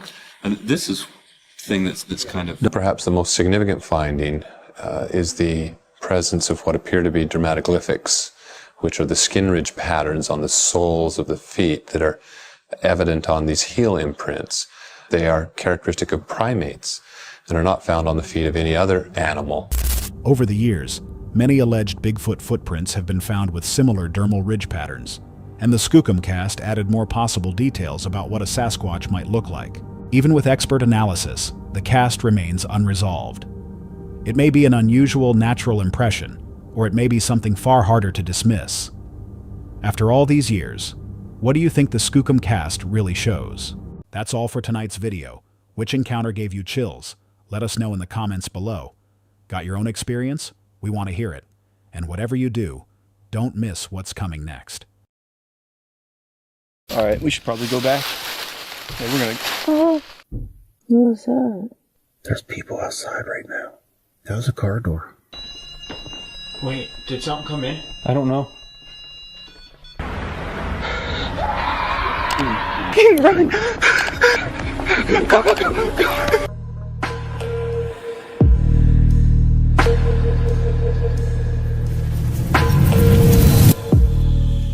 The Appalachian Mountains hold dark secrets. Here, breaking the unwritten rules of the woods can trigger a terrifying encounter. From disembodied voices whispering from the dark canopy, to silent, faceless figures surrounding a stranded truck at midnight, something out here is watching. Would you stay to find out what it is? A YouTuber named Chandler and his friend Jasko drove deep into the Appalachian Mountains. They settled into a small, single-room cabin. Arriving on Friday the 13th, the area carried a long history of local warnings. Over the next 3 nights, we're going deeper and deeper into the Appalachian Mountains. Every night, we're pushing further into the forests. That's where things that you're not supposed to see start showing up. Oh my God, I thought I saw something. For generations, people that live out here in the Appalachian Mountains telling people what actually hides out here when the sun goes down. Locals here say that the woods here are not like any other forests. Residents had passed down stories for generations about what moved through these woods after dark. This video was uploaded on March 23rd, 2026. The Appalachian Mountains have always carried a reputation. Locals say the forests there are different from anywhere else. The deeper you go, the quieter everything gets. Hunters have reported hearing footsteps moving alongside them through the trees with nothing visible nearby. Campers have described whistles echoing through the hills well past midnight. Some have claimed to see figures standing between the trees. Watching, Chandler and Jasko pushed further into the forest each night. Their cabin sat surrounded by over 100 acres of dense, silent woodland. The two joked about wild people and Bigfoot to keep things light, but the mood changed once the sun dropped. I'm Chandler, and tonight we are here at one of the most horrifying places in the world. This is actually insane. And somehow we picked a cabin with one bed again? I don't know why this keeps happening. One bed, and this is just one room. It's not even a cabin, it's just a room. This is actually an insane place. As you guys know, I don't really do much camping, but we are here nonetheless, and what better place than the Appalachian Mountains to do this? Oh, this is perfect. We have something protecting us. Yes! At first, it was just a way to laugh off the atmosphere around them. But in a place where strange sounds, shadowy figures, and Bigfoot stories have been passed around for years, the joke didn't stay funny for very long. That night, Jasko's spirit box produced a message. The words that came through described danger and warned them to leave. Shortly after, A slow, steady scratching sound moved along the outside wall of the cabin. What the fuck? Jazz? What the hell is that? I'm hearing things. My spirit box just said Will was killed and the bad ones are coming. Dude, there's scratching on the cabin right now. Scratching on the cabin? Yes! It just said do not stay. What is going on? Do not stay on the spirit. Okay. I literally have chills right now. I'm gonna lock this again for the memes. But like, what the fuck was that actually? What? Chandler went out onto the trail by himself. He had broken one of the unwritten rules locals held about the mountains. From somewhere above him in the dark, a voice said hello. He stopped. He felt like something in the trees was watching him directly. Help. Like in a cave, and they freaked out and they ran. Are you supposed to go if someone says help or something? Oh my god, there's a leaf. What the? I just saw a light up there. Hello? Hello? What the f was that? I don't know how many noises you guys can hear. I heard someone say hello straight up there. I saw a light next to him. I kind of want to walk around a little bit, so maybe we'll go back to Jazz. Maybe we'll go up here and check on what the heck that was. We probably should help them if they need help. But if it's nothing, I don't want to go up there. Where's my machete? I left it by the freaking creek. Who's talking? It's Chandler. Was I supposed to tell my name? It's me. Who are you? Can you tell me your name or what you are? Hello? What the? All right, we should probably go back. Yeah, we're gonna. Hey, you can't follow me. Further down the trail, his night vision picked up a shape in the brush. It appeared to be a figure in a dress. It was moving in his direction. Wait, what is that down there? Oh, no shot. That was literally like screaming. Who the? Can you guys see that down there? It might just be like a freaking tree stump. What the? Oh, I just stepped on a leaf. Holy. Are you just a tree stump? If you're just a tree stump, I'm gonna come down there. I have chills all over my body right now. Please just be a tree stump. Oh, no. Okay. Yeah, no, that's good. That's enough. I'm gonna do it down here. Oh, bro, that literally, I don't know what that is.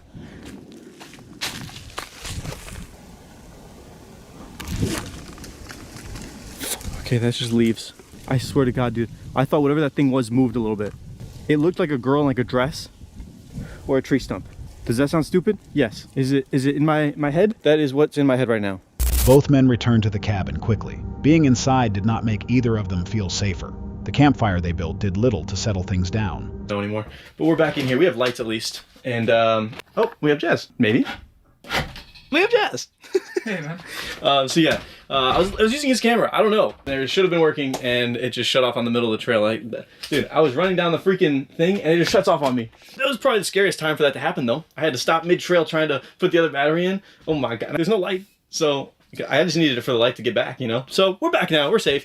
We're gonna go have a campfire and invite all the skinwalkers. Something out here doesn't seem to follow the usual rules of the forest. What do you think was moving toward Chandler in the dark? On March 9th, 2026, a YouTuber named Sam Bananas made a 4-hour drive into the snowy mountains of western Pennsylvania for a solo winter camping trip.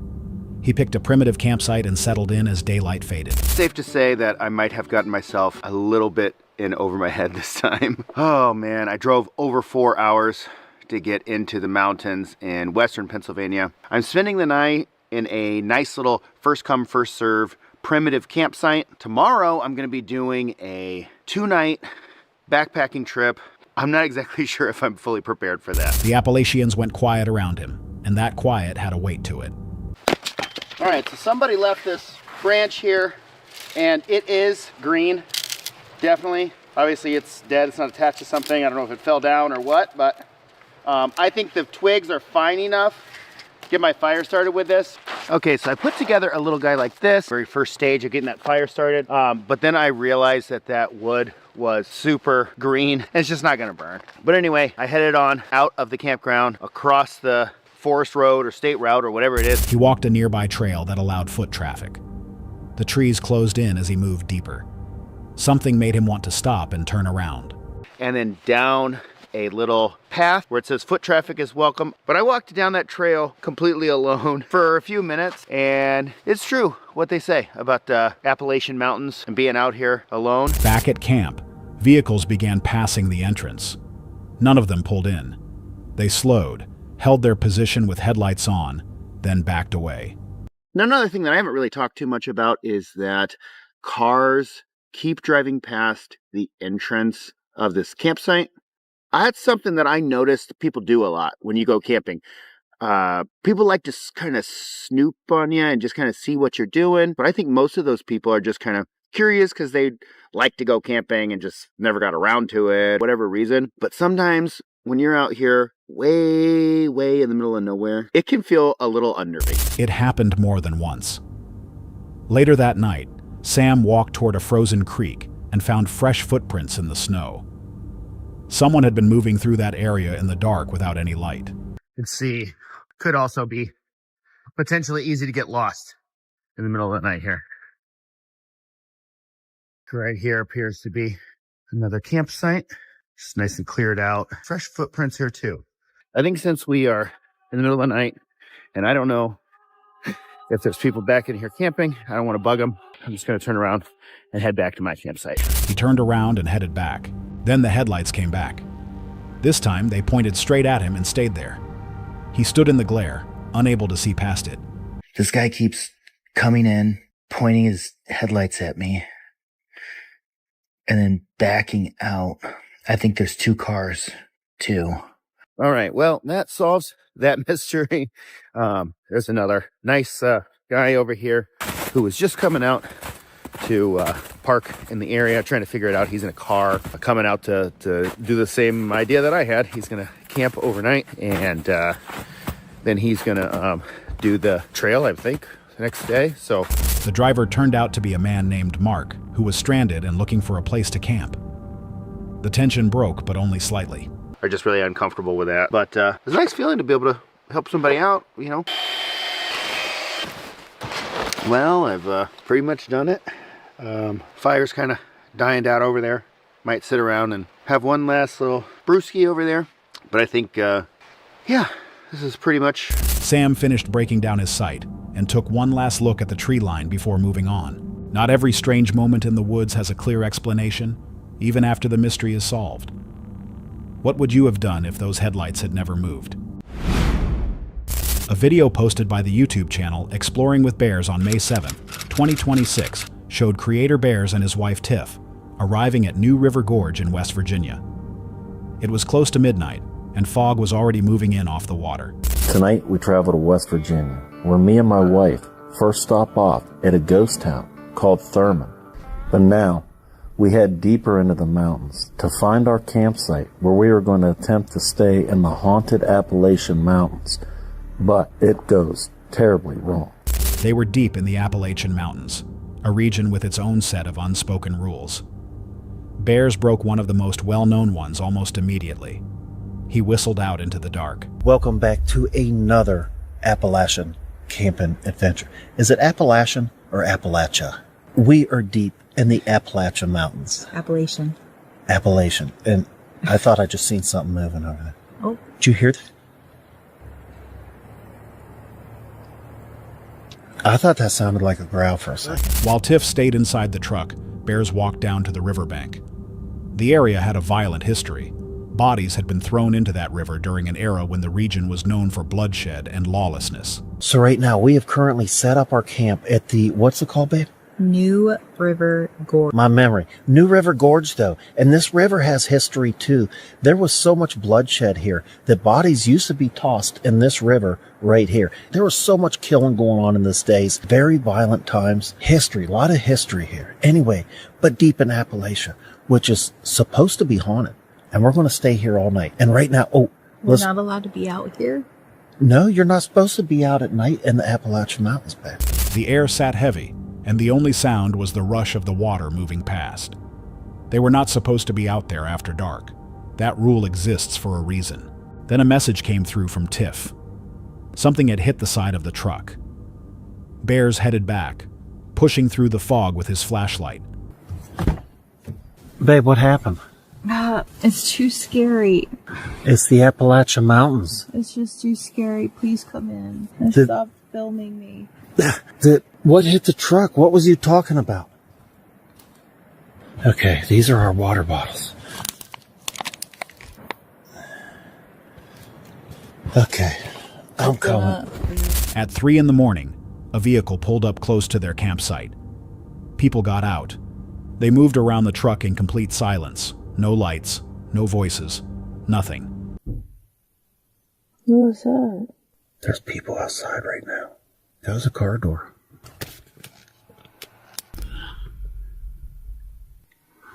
What are they doing? Man, is it that same? It's the same truck? Okay. Oh, that's creepy. Bears and Tiff did not wait to find out who they were or what they wanted. They got in the front seat and drove out of the gorge.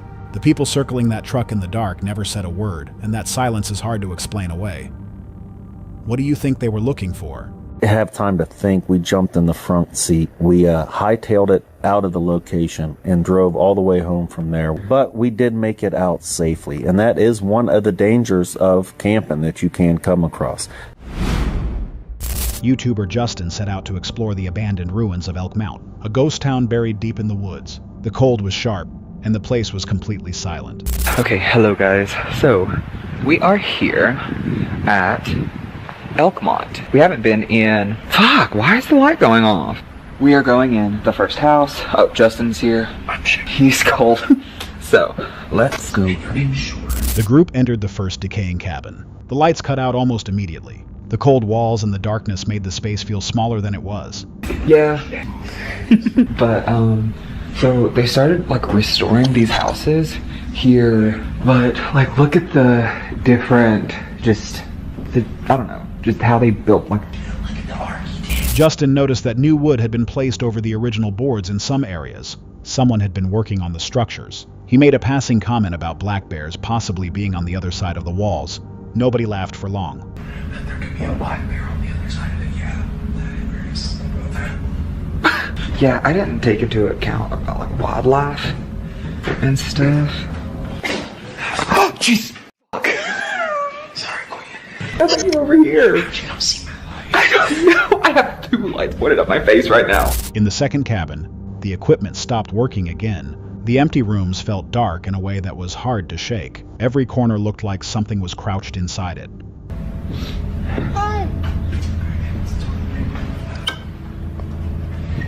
There ain't no lights.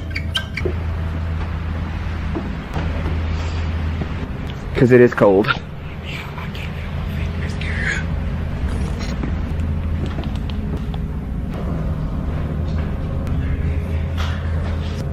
Now she fucking works. Okay. Maybe she's just cold. I'm cold. They moved into the third cabin, the one farthest from the others. The floor shifted and creaked beneath them. They were studying the construction when it happened. Okay, so we're walking into cabin number 3. As you can see, she's fucking spooky. Also, I found out why my flashlight wasn't working. I needed new batteries. Nope, that's allowed. I can't come in, I'm a bitch. Look at the architecture.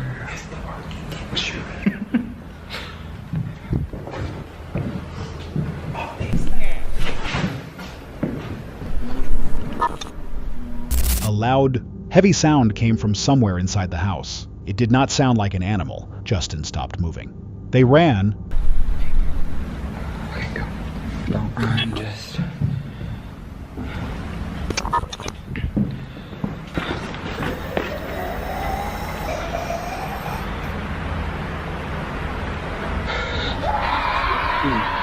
Go. They pushed through the dark and got off the property as fast as they could. Justin looked back at the cabin once. Something was there. What the f***? Keep running. Go, go, go, go.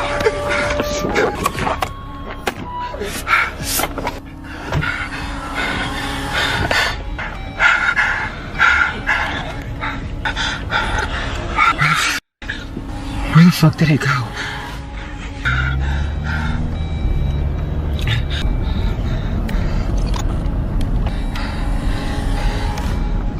Some viewers might connect a heavy, unseen presence in the woods to Bigfoot legends.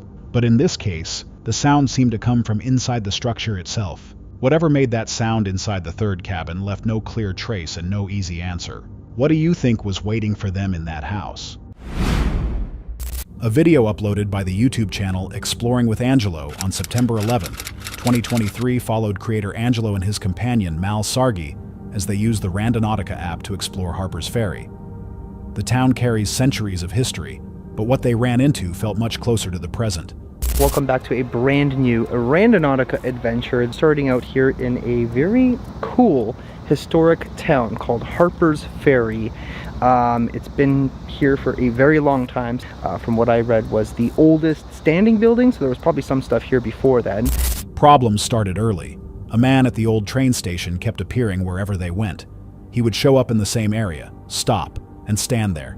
It happened repeatedly. Now we were at like the train station, and I don't know, there was this one guy. He would just like we would go into one spot and he would kind of like come in that area too, and then just kind of like stop, and it was almost as if he was like kind of watching us in a way. I don't know. Further in, they came across an umbrella and a collection of scattered notes inside a forgotten waterway. One piece of paper had a handwritten message on it. It said, "Leave now." This is a random American umbrella. I wonder if it still works. Oh, what the hell? Okay. Oh, it kind of works.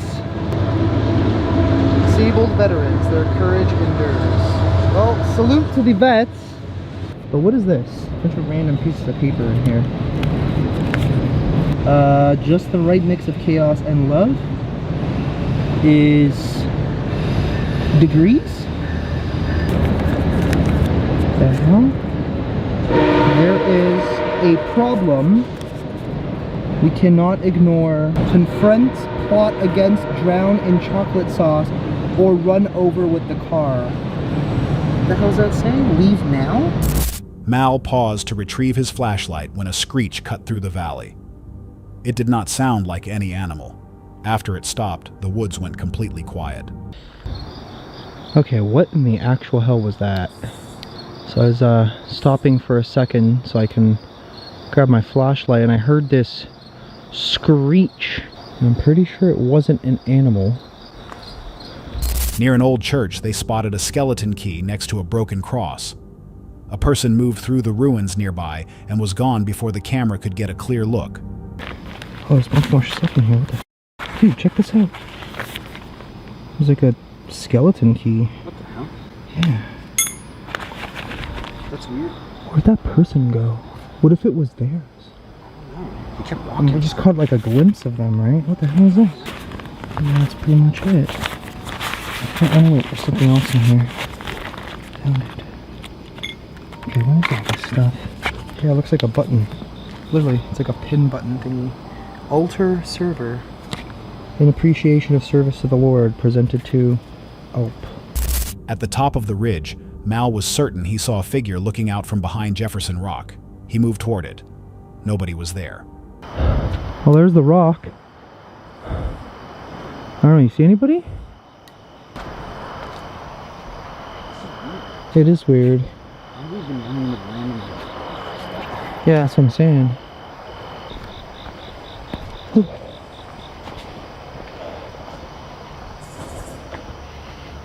Okay, those are just birds.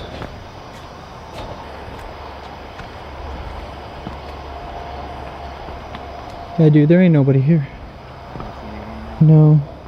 There's no one here, dude.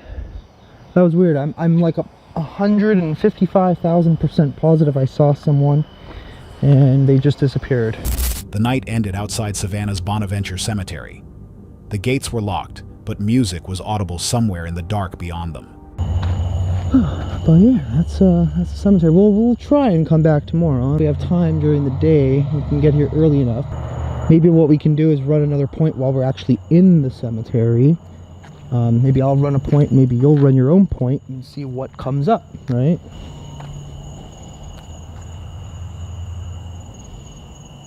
Now it sounds like it's down there. Each location handed them something they couldn't explain, and then took it away before they could get a closer look. What do you think was leaving those notes behind? A video published by the YouTube channel Twin Paranormal on February 2nd, 2026, followed creator Wyatt as he and his team spent the night inside a remote cabin in Kentucky, located within one of the most active paranormal hotspots in the Appalachian Mountains. The area comes with a strict local rule: if you hear whistling, a voice calling your name, or any sound that seems human, you did not hear it. You do not respond.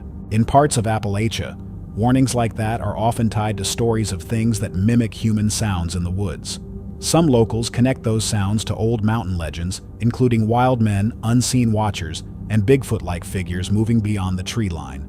Behind us is a new cabin here in the Appalachian Mountains. Not only that, the area we are in right now is also the biggest hotspot in the Appalachians. We are staying the night and we are going to see how big this hotspot truly is. The locals all around the Appalachian Mountains have a saying: no matter what you hear out here, if it sounds real, do not respond. But we are here for a totally different reason.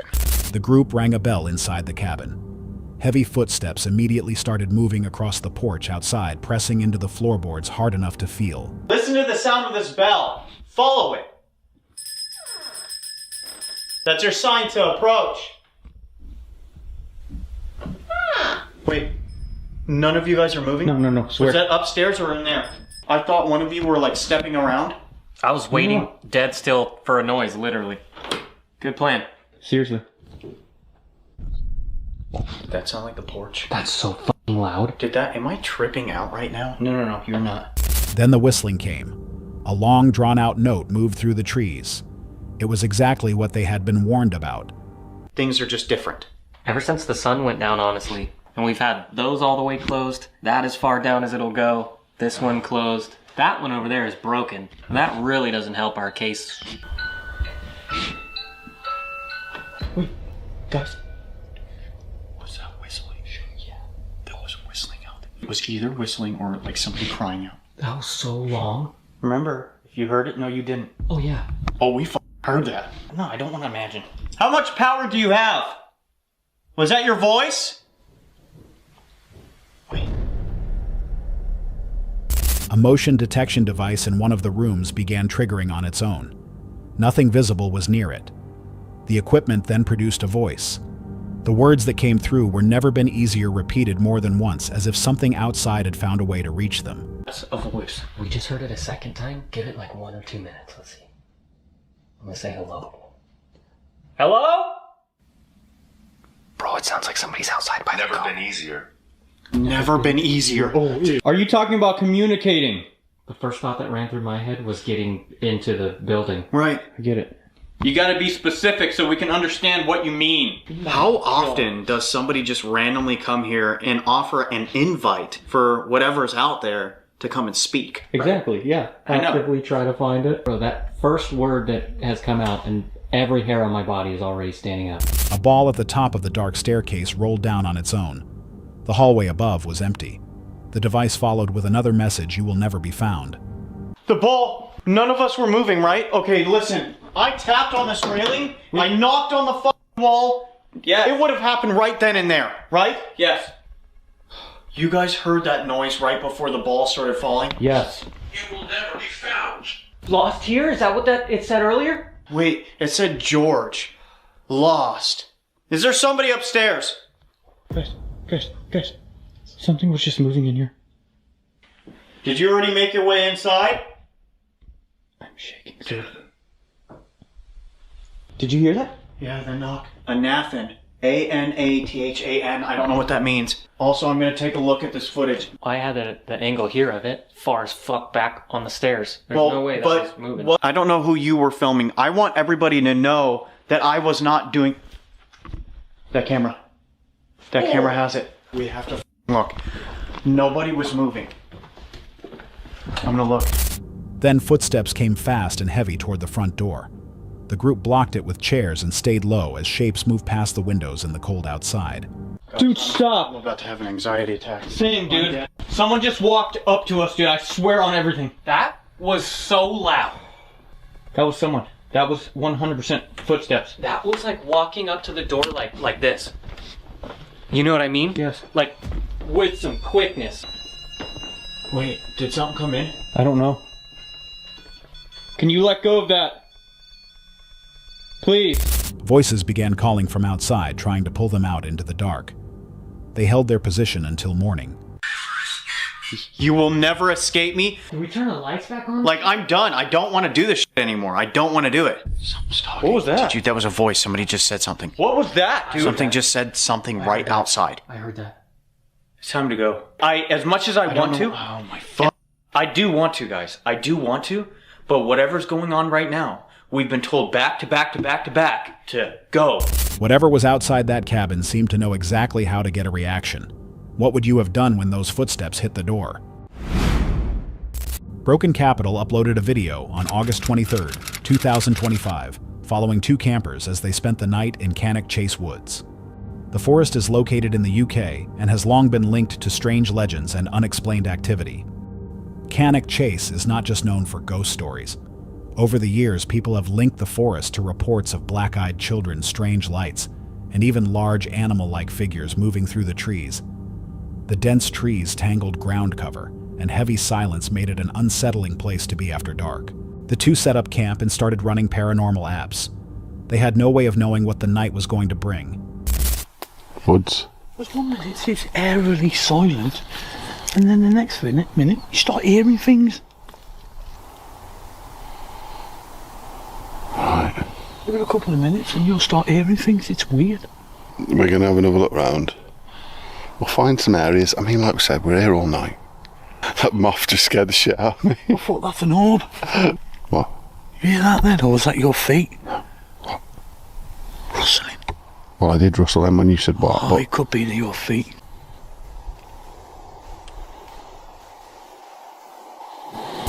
Once darkness came in, they moved through the trees, carefully, lights sweeping ahead of them. Every snapping twig and distant knock put them more on edge. The woods had a loaded feeling, like something was sitting just past where their lights could reach. Whoa, that was heavy. That was very heavy. Oh fuck, there's people coming. Lights. Where? Over there. No. What's around, mate? Oh shit. Let's get back to the tent. Coming with lights, Carl. You can see people coming with lights. I'm more scared of people than paranormal at the minute. Did you hear that little giggle? No. Kind of thing. No? Honestly? Swear down. Right, let's just find a base. As if a tent's going to make us feel safe. Well, is that light? See? What is that? What is that? What is that light? It's next to the tent. Mate, if that lamp's on, my lamp's turned on, we're going home. You alright? You I get alright? nothing out of me tonight. False alarm on the light on camp. It was my camera. That's it. They called out and ran their equipment. The forest answered with occasional rustling and faint knocking sounds. Shadows shifted at the corners of their vision. The feeling of being followed grew with every step. Turn it off. Just turn my light down. What did you hear? Fucking footsteps. Carl decided to get the app on the go. It's got us in the mood a bit. We're in the middle of the fucking woods, pitch black. Right, we're going to go and do another session, I think. Right. Here we go. Look at that, Carl. Oh. Behind us.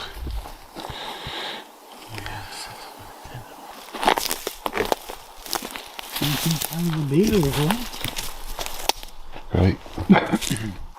This is fucking mental. Isn't it? Spirits here. Can you come out and talk to us? We're at a bit of an opening now. We're going to have a few call-outs. Bloody hell. What the fuck was that? A big bang, wasn't it? Sounds like a fucking firework or a gun. God. Why didn't we hear anything until we started?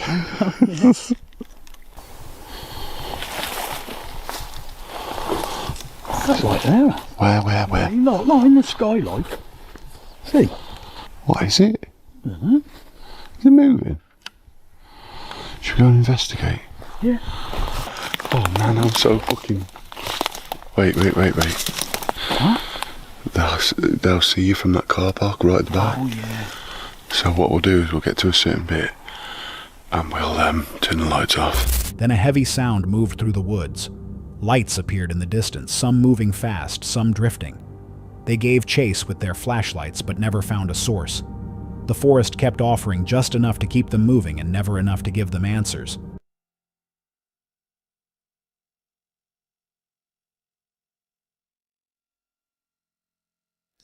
How the fuck?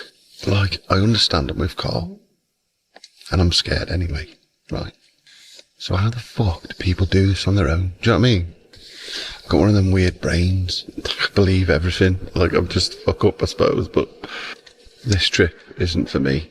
It's not even for Carl. It's for you. We were just having a minute. And the maddest fucking noise ever just happened. It sounded like the railings behind me were being shook. And I want to fucking go home. Carl's saying, nah, fuck, it'll be alright. I ain't like no bird eye verge, Carl. Yeah, there's like 2 birds on the stream, mate. I've heard nothing all night. I was feeling a bit content, to be fair. I was like, well, I'd probably do this. That was birds, mate. That was the fucking railing. No, it weren't. Bats.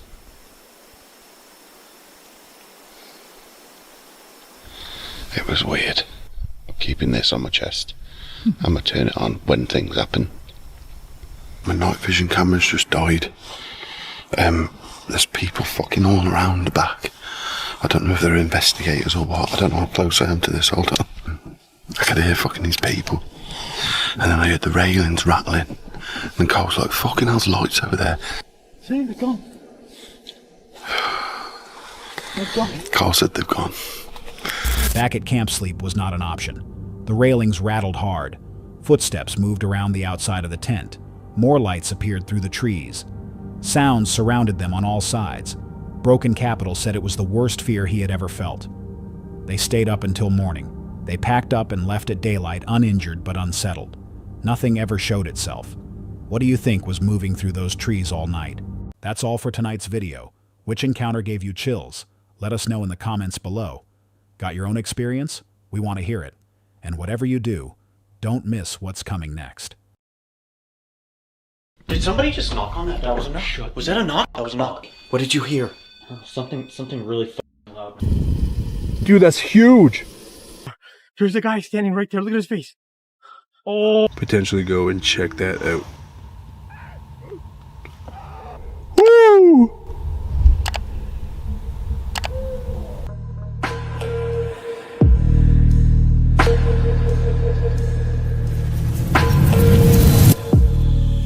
Deepwood's Appalachian encounters are notoriously unpredictable and chilling. From a terrifying orange-faced entity watching from a cabin window to heavy, rhythmic breathing inside a sealed room. What dark secrets are these ancient mountains hiding from us? On September 27th and 29th of 2023, Mo Sargi and Aldo pushed deep into the Appalachian Mountains near Bluefield, West Virginia. Their channel, known for survival challenges and encounters with unsettling legends, set out to investigate claims of feral people. But the deeper they went, the more the forest began answering back. We just know to be careful now because we've talked to a lot of locals. No one goes out anymore. It's been abandoned. This trail in particular that we're walking is closed down for some reason. Yo, this looks like some weird ass language, dude. What do you think it says? I don't know, but it could be like communication between like the feral people. Like, I'm just speculating here, but it could be. It also, I mean, it looks like people put their initials too, just like how people do that for fun. But here's the thing, for the people that do talk about the feral people, they don't know how they communicate. There's no reception out here. No, there isn't. I heard that the feral people actually communicate with clicking. Yeah, clicking, whistling, type of howling, and singing from what I've heard too. They followed the closed trail toward Pinnacle Rock, passing the faded sign and noticing strange symbols carved into the trees. Mo mentioned the stories tied to these markings, wondering who or what left them behind. The woods felt unusually alert around them, and the unease only grew as they moved forward. What's wrong? Dude, what? I think we just discovered their base. Look. Do you see that? There's like a house down there. I don't know if I can catch him. I can't. See it? I thought I seen someone. And dude, there's also this weird structure here. Usually this means this is like their headquarters. Oh. I mean, maybe they're living here. Oh, yo, there's another house down there. Do you see anyone walking? There was a weird, like, I thought I seen a weird guy over there. Dude, you might have just saw a feral person down there.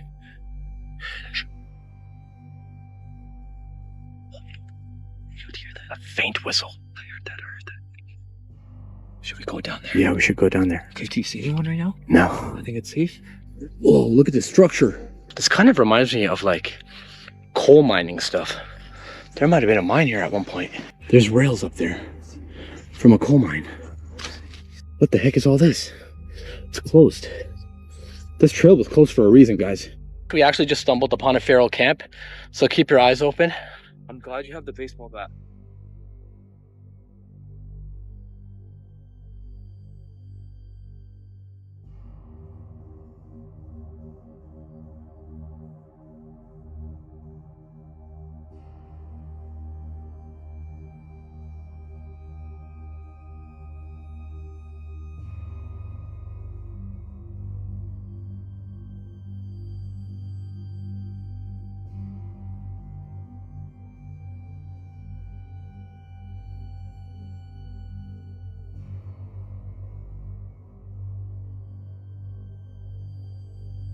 Yeah, let's keep looking around.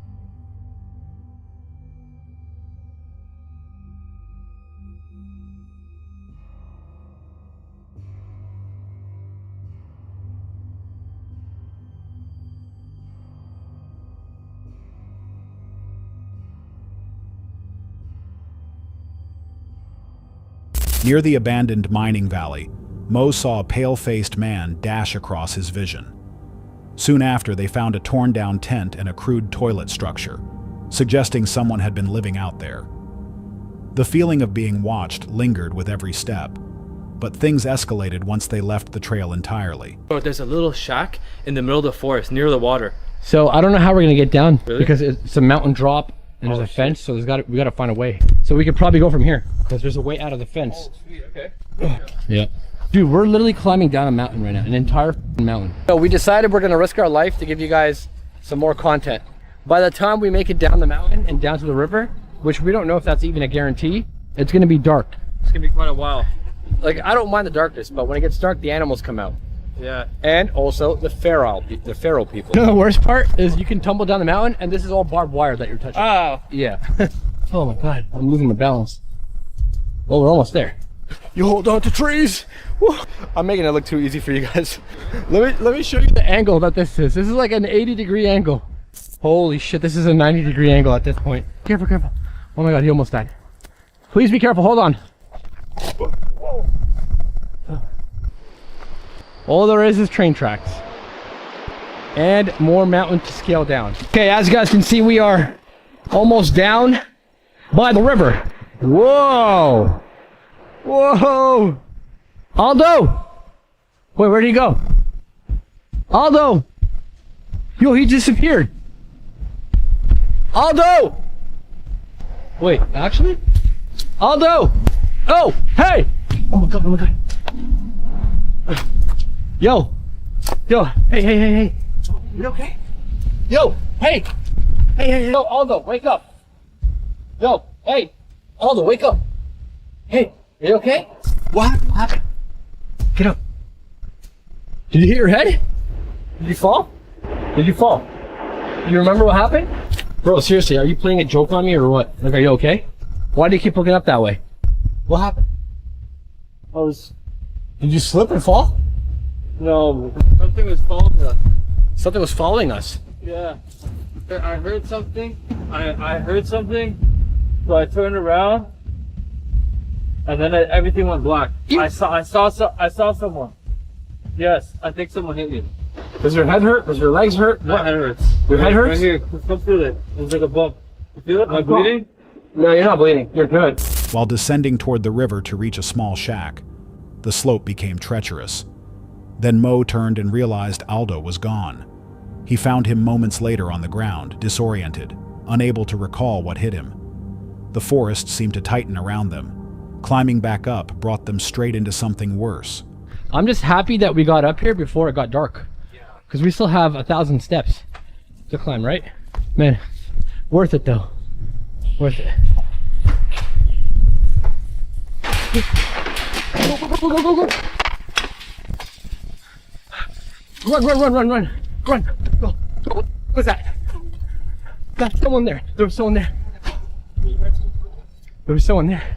I think they're trying to keep us out of their territory. There was clicking. There was actual clicking. What if it's following us, dude? Wait, what's that in the window? What's that in the window? There's a face. Dude, look at my screen. Look at my lens. You can't zoom in that far. There's a guy standing right there. Look at his face. Oh. What the f*** Yo, let's go, let's go. Dude, I can't run no more. I can't run no more. What is that? A head? Is that a person? Someone watching us? Dude, there's something orange over there. Look at that. It looks like a face. Alright, so we're officially lost somehow. No clue where the hell we are. But we're trying to make our way out. We are literally lost in the Appalachian forest. Let me show you guys how dark it is without night vision. Right now you can kind of see the skyline. There was something chasing after us and we went like a different trail and we just kept going and going and going. And we have no idea where we are now. So I'm hoping we're gonna find some safety somewhere. I don't know if that's good or bad. Oh! What? Yo, shelter. Yes, yes, we're so exhausted, guys. Bro, this must have been something that was part of the mine shaft. I think this is literally the best spot. Oh, let's just chill here, relax, refresh, and as soon as the sun comes out, we'll be out of here. Somebody's walking. Hello? Yeah, somebody was just walking. Oh my god, what is that? What is that? What is that? What on earth is that? It's completely red. It's moving, look, it keeps going. Where'd it go? Where'd it go? It looks like the moon, but it's not, right? Yeah, that's because you're zoomed in. There's nothing else. I'm so scared to be here right now. Oh, I see it, I see it, I see it. It's currently 3:13 a.m. Dude, we have to make a decision. I don't know if I want to stay here. Because I keep hearing like howling. We're hearing howling and some rustling in the bushes. We're going on another trail now. Yeah, I missed it. We heard something frightening. That sounded something terrifying. It was like screaming. Yeah. I don't know if the camera is picking up on the noises because it's so loud out here. Let's just keep going, dude. Yo, what was that? Bro, what is that? There's something there. There's something there. What did you see? Bro, there's something down there. What did you see? Huh? Bro, there's a feral person. You caught something on camera? Yeah. There's something down there, bro. Hey, you got something. Wait, step over. Where is it? Oh, there's someone there. There was a guy there. Yeah, you see that? What the hell? Yo, someone's stalking us. There's a dude there. That was that tree that you saw him, right? Yeah. I just walked past that tree. Someone just fired a gun. Really? Yeah. I just turned off the camera too. I fucking hate myself for that. I think my flashlight is dying out. Or this camera. Oh my god, I hear clicking. Oh! There's someone down there. Dude, I actually saw him? Let's go. Let's get the bucket. Back to the cave with this. Back to the cave. Oh! Big shot at. Big shot at. Oh! A clicking sound echoed above them. When Mo lifted his light toward a small cabin, he froze. An orange-toned face appeared in the window, watching silently. Panic pushed them into a breathless retreat down the mountain. But the night was far from over. While sheltering inside a concrete bunker, footsteps circled outside. A red light drifted among the trees. Hours later, Mo spotted a figure hiding behind a tree, followed by a sudden explosive crack that jolted both of them. By sunrise, they were worn down and ready to escape. Comments echoed their fears, warnings of whistles, strange lights, and people who vanish into the mountains long before anyone notices. If this was all they saw, what remained just outside the reach of their lights? This story is not about something attacking a hiker. It is about something much stranger, a person who seemed to appear on the trail, but never actually arrived. Brant is known for sharing immersive hiking and camping trips with his audience, often taking them through remote trails and isolated wilderness areas. On November 6, 2024, he was traveling through the Appalachian Mountains during a long and exhausting journey. Most of the hike was quiet and focused on the basics of survival. He had to deal with steep climbs, limited water, and growing fatigue as he continued deeper into the wilderness. Hey, talk about creepy. I was just down at that cell site there checking it out, talking about it, and I heard and saw a hiker coming down the trail. And I thought I'd stay at the campsite and wait for the hiker to pass. And the hiker never passed, and there's nobody here, and it's freaking me out right now. I've got chills up and down my spine. Yeah, I saw a person with a pack on wearing hiking clothes. There's no way they passed me. Yeah, this is weird. I'm getting out of this spot. I'm telling you, that's if the animal den wasn't enough. Yeah, this is the spot where I thought I saw somebody. That's the second time today that's happened. And the first time is when I was sawing that log, and I looked over and I was like, oh, someone's coming up the trail. The log will be sawed for them when they get here, and there was never anybody there. And I think I might have just saw a leaf. I don't know. For most of the day, nothing seemed unusual. The trail was difficult, but it followed the normal rhythm of a hard backcountry hike. Step by step, Brant kept moving forward through the mountains. But near the end of the trip, the atmosphere began to change. While walking along the trail, Brant heard movement nearby. Then he saw what appeared to be another hiker coming toward him, someone wearing hiking clothes and carrying a backpack. It looked clear enough that he believed another person was about to pass through the area. So he waited. But the hiker never came. No one walked past him. No one appeared farther down the trail. The person he thought he had seen simply never reached him. The path stayed empty, and the woods around him remained quiet. A moment like this can feel even stranger in the wilderness, because the mind is already under pressure. After hours of hiking, low water, steep terrain, and isolation, small movements in the trees can be hard to read.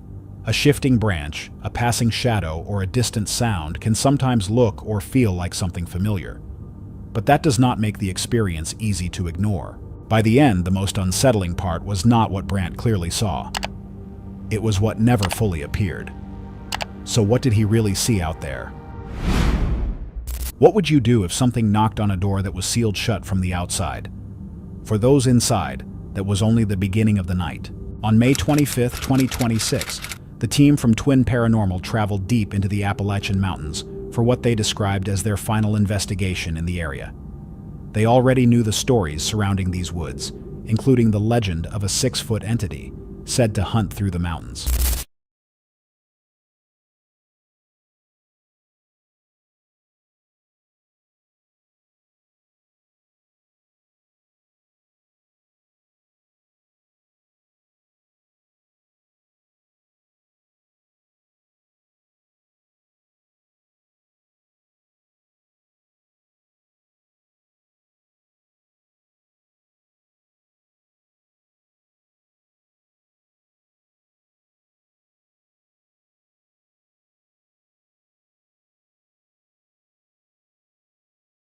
Some viewers may connect that legend to Appalachian Bigfoot stories. At first, the investigation followed the path they expected. They moved deeper into the location, aware of the reputation surrounding the place, but still trying to document whatever they could find. Then, when they reached the dark pond, the mood began to shift. From the brush, a voice seemed to come through the trees. It sounded separated from any visible person, and it appeared to urge them to follow it farther into the woods. Are you moving? Whoa, whoa, whoa, whoa, whoa. Something is walking, do you not hear that?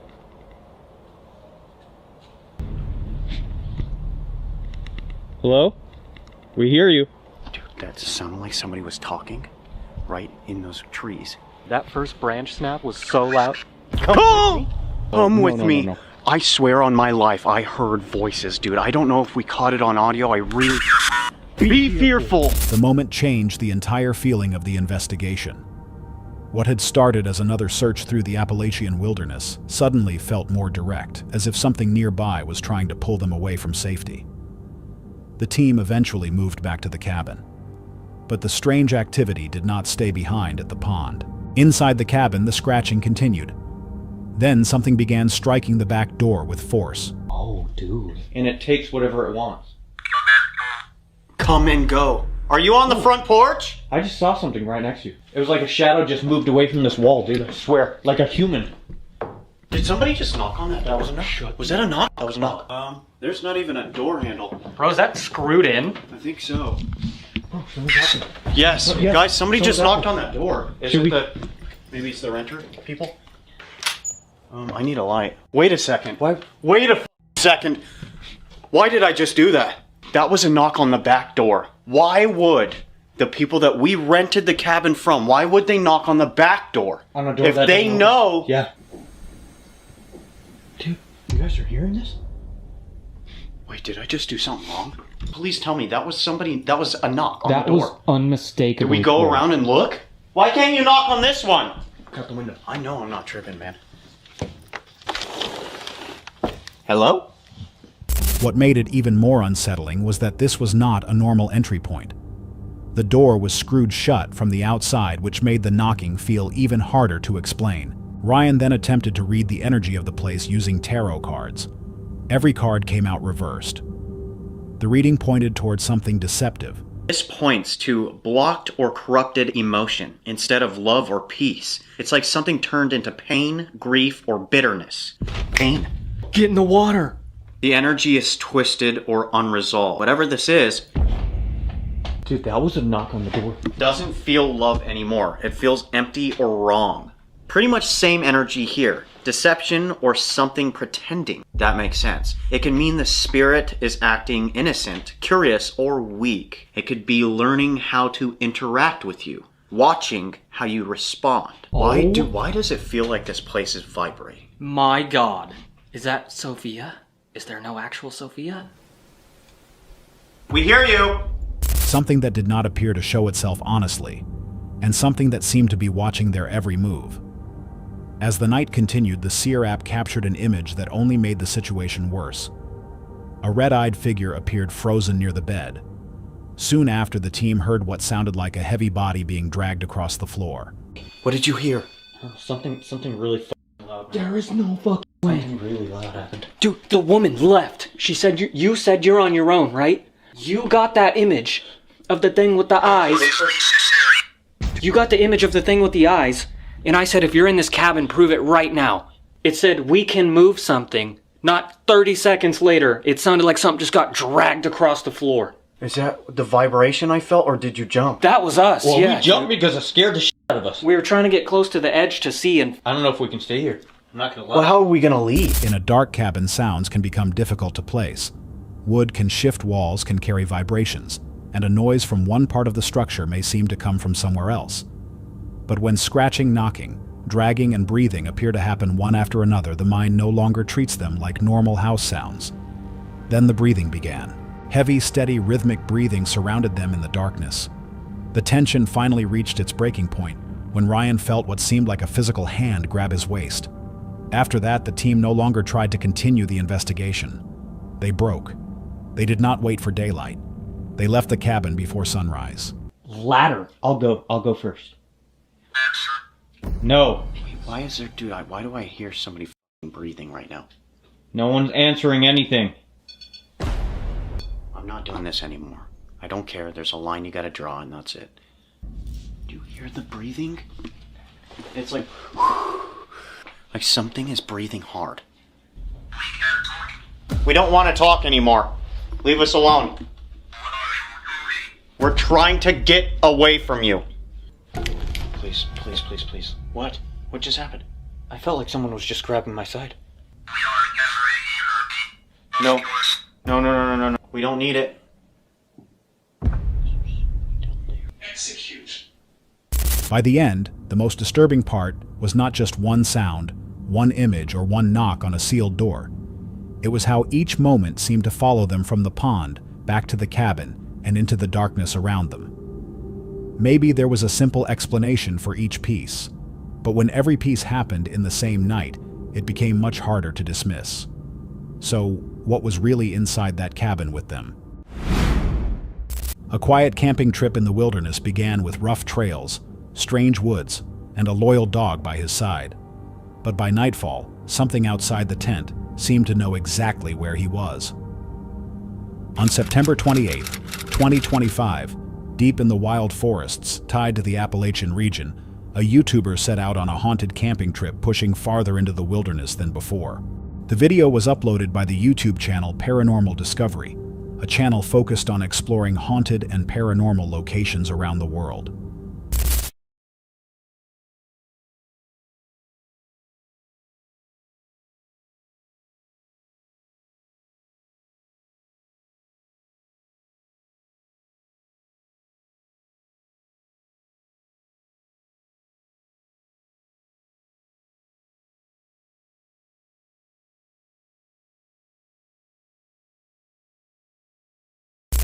At first, the trip feels calm. He drives through rough ATV trails with his dog, speaking about the strange history of the area and the paranormal encounters connected to it. The deeper he goes, the more isolated the forest becomes. After setting up camp, he begins exploring the surrounding area. Almost right away, he notices unusual tree formations and broken branches that look as if they may have been placed there on purpose. Later, while heading back toward the campsite after moving deeper through the forest, he starts hearing strange noises echoing through the trees. At the same moment, his dog suddenly becomes alert, staring into the woods as if she has noticed something he cannot see. Dogs can often react before people do because they hear higher frequencies and pick up small movements more easily. In a quiet forest, a dog staring into the trees can make a person feel uneasy fast, especially when there is no clear source for what the animal is sensing. When he gets back to camp, things become more disturbing. You're a good girl. You're a good girl. I just noticed something. What the hell is this? All of a sudden, this alien hand going on here? Dude, look at this. Holy shit. Look at this. There's no way. Dude, that's huge. It's gotta be like a second hand, but a little bit. What is going on? I am actually freaking out right now. What the oh man, I'm shivering right now. I'm actually terrified. You've got to be fucking kidding me right now. I think we just got visited by at least one Bigfoot right now. Look at this. It's more long than it is like a palm. Like, you know how I have width in my hand? Oh, there's another one. He suddenly notices huge hand-shaped marks smeared across the back of his car. To some marks like that immediately suggest Bigfoot. The marks are large enough to make him believe something powerful had touched the vehicle while he was away exploring. As full darkness takes over, he sets up motion alarms around the campsite.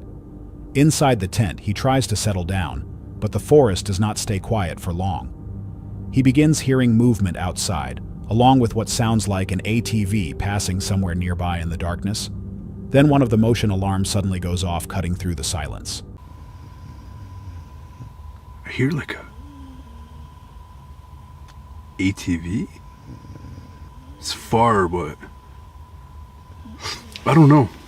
Something doesn't feel like right.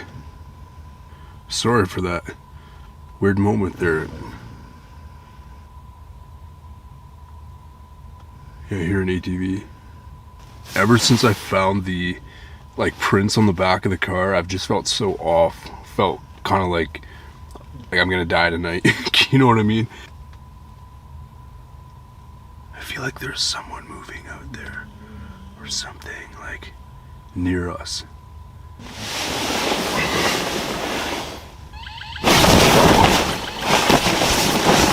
Oh shit, I forgot about the alarms. Whoa! Whoa! No way. Oh fucking head. Kill. What the f? Confused and unsettled, he searches the area around the campsite, scanning carefully with his light. But he finds no clear sign of anyone or anything nearby. Even so, the feeling does not go away. When he returns to the tent, the atmosphere only becomes worse. Someone out there?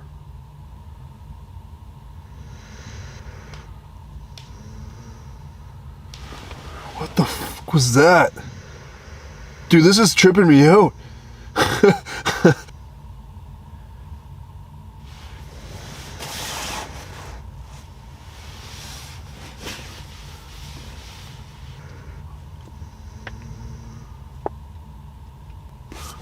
What is going on?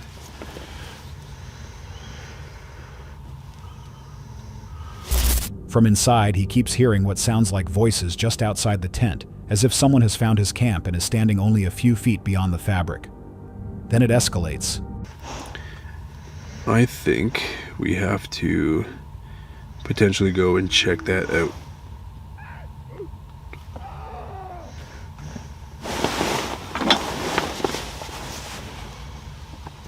Dude, what the fuck's on the other end of my tent right now?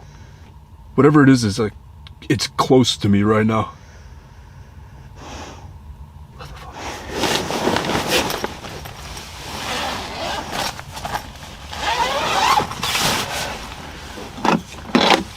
A sudden, sharp scream erupts right outside the tent, close enough to make everything inside go cold. He freezes, completely shaken, unable to understand what just happened. When he finally gathers the courage to check again, he steps outside slowly. But everything has gone silent. He begins investigating the area, and just as he starts to calm down, the silence breaks again. This time, distant, unnatural screams echo through the forest. In Appalachia, strange screams are often tied to Bigfoot reports. They are not right beside him, but they are loud enough to carry through the trees, and they do not sound like anything normal.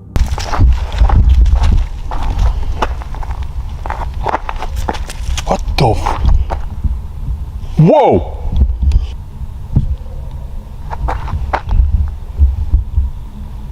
How come that happens whenever I come outside? I don't hear that all night. I mean, I heard it in the day, but like, whenever I'm like walking, hoots and whoops and what the? Woo! Woo!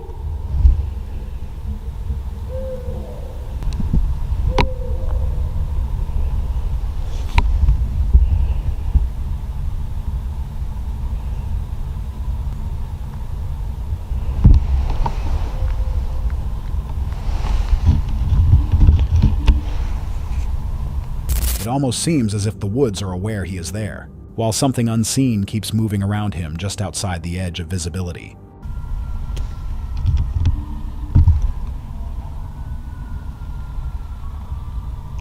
Holy shit. Yeah, okay.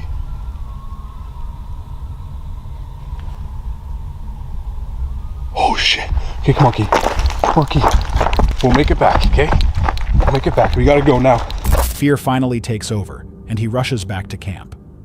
By morning, he is exhausted and shaken.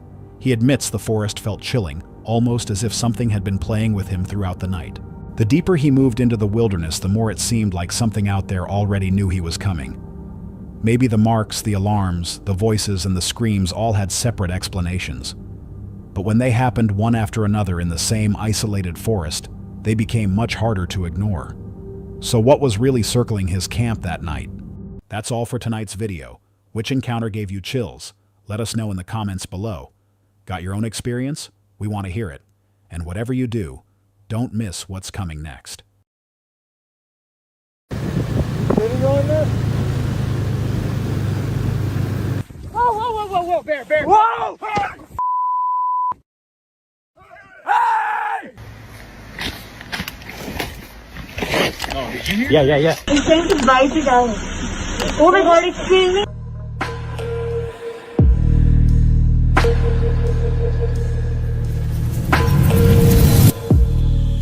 You expect a quiet weekend off the grid, but the deep woods have a way of changing the rules. An ordinary camping encounter can instantly turn into a desperate fight for survival. When the shadows finally start moving, what exactly are you facing? A group of snowmobile riders came across a large bison standing directly in their path. What followed was captured on camera and lasted only a few seconds, but it was enough. The riders spotted the bison blocking their route and slowed down. Where are you going there? They tried moving around it from the side, staying cautious and keeping their distance. For a moment, it looked like they would pass without issue. Then the bison's posture shifted. It charged, fast and without much warning. Just as suddenly, it stopped. The riders used that window to pull away and put space between themselves and the animal. They got out without injury. Bison charges can stop as fast as they start, and no one knows exactly what triggers the cutoff. What do you think made it back off when it did? This chilling clip begins with a group of men making their way back to their canoe, passing the time by playing a word game to keep themselves entertained. As the game continues, the camera suddenly captures a glimpse of an unexpected stalker. That's pretty good already, I guess. Not bad. Whoa, whoa, whoa, whoa, whoa, bear, bear. Whoa! They narrowly dodge the bear as it advances, leading to a tense standoff where the animal refuses to back down. Despite their yelling, waving their arms, and even stepping toward it, the predator holds its ground. Hey, yeah, you go, bear. You go. You go. Yeah, that's right. Fortunately, the sticks they armed themselves with were enough to keep the animal at bay, giving them the chance to reach their canoe safely, with no injuries from the encounter. A TikTok creator known as Big Dre 83 was streaming live from a rural property scattered with old scrap vehicles and open dirt roads. The stream was relaxed. Big D Ray 83 was on camera, talking casually with someone nearby. That's an old motor right there. Nah, them trash. Then a dark shape moved across the dirt road in the background. It crossed quickly, fast enough that it almost didn't register. Both the streamer and the people around him reacted immediately, shouting and pointing toward the road. When the camera turned to focus on that area, nothing was there. That's an old motor right there. Nah, them trash. Viewers who caught it started looking for explanations. Some suggested it could have been a vehicle far off in the distance, but it was too small and too upright to be any normal car or bike.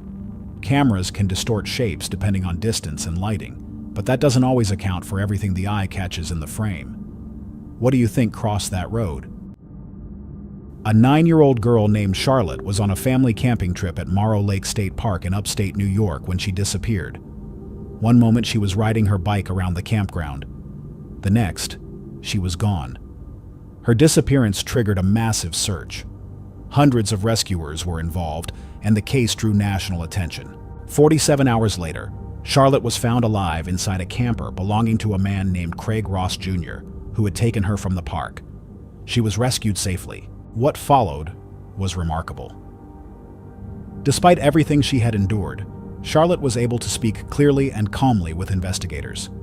She described what happened in enough detail to help build a strong case. In court, that evidence mattered.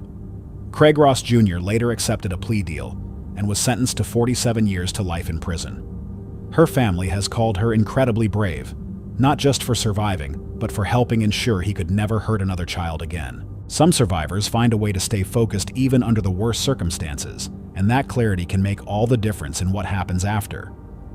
What do you think gave Charlotte the strength to speak up the way she did? A man was walking home late at night and chose to cut through a narrow path running alongside a cassava plantation.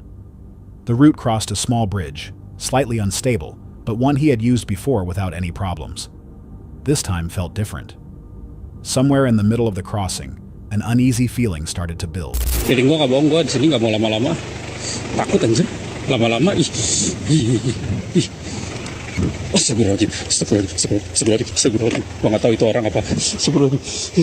He couldn't explain it, but he trusted it enough to turn back. That's when he saw something near a cluster of bamboo trees. A white figure was standing there, appearing to hover just above the ground. He backed away immediately, still recording as he moved. The footage cuts off shortly after. What's visible on camera is difficult to explain cleanly. Light and shadow can account for a lot, but not always everything in the frame. What do you think he actually saw that night? Two hikers were camping in the San Gabriel Mountains and decided to explore the area before nightfall. At first, everything felt normal, but as they went deeper into the woods, both started feeling uneasy. At a nearby creek, they noticed a heavy, musky smell. A little further in, they found large tree trunks snapped in half, not cut, not naturally broken, but twisted apart with force. Yeah. Then rocks started flying toward them from up the hillside. No one was visible.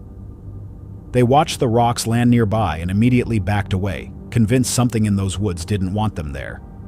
Some think it was a person scaring them off. Others say the smell, the broken trees, and the thrown rocks match patterns tied to Bigfoot encounters.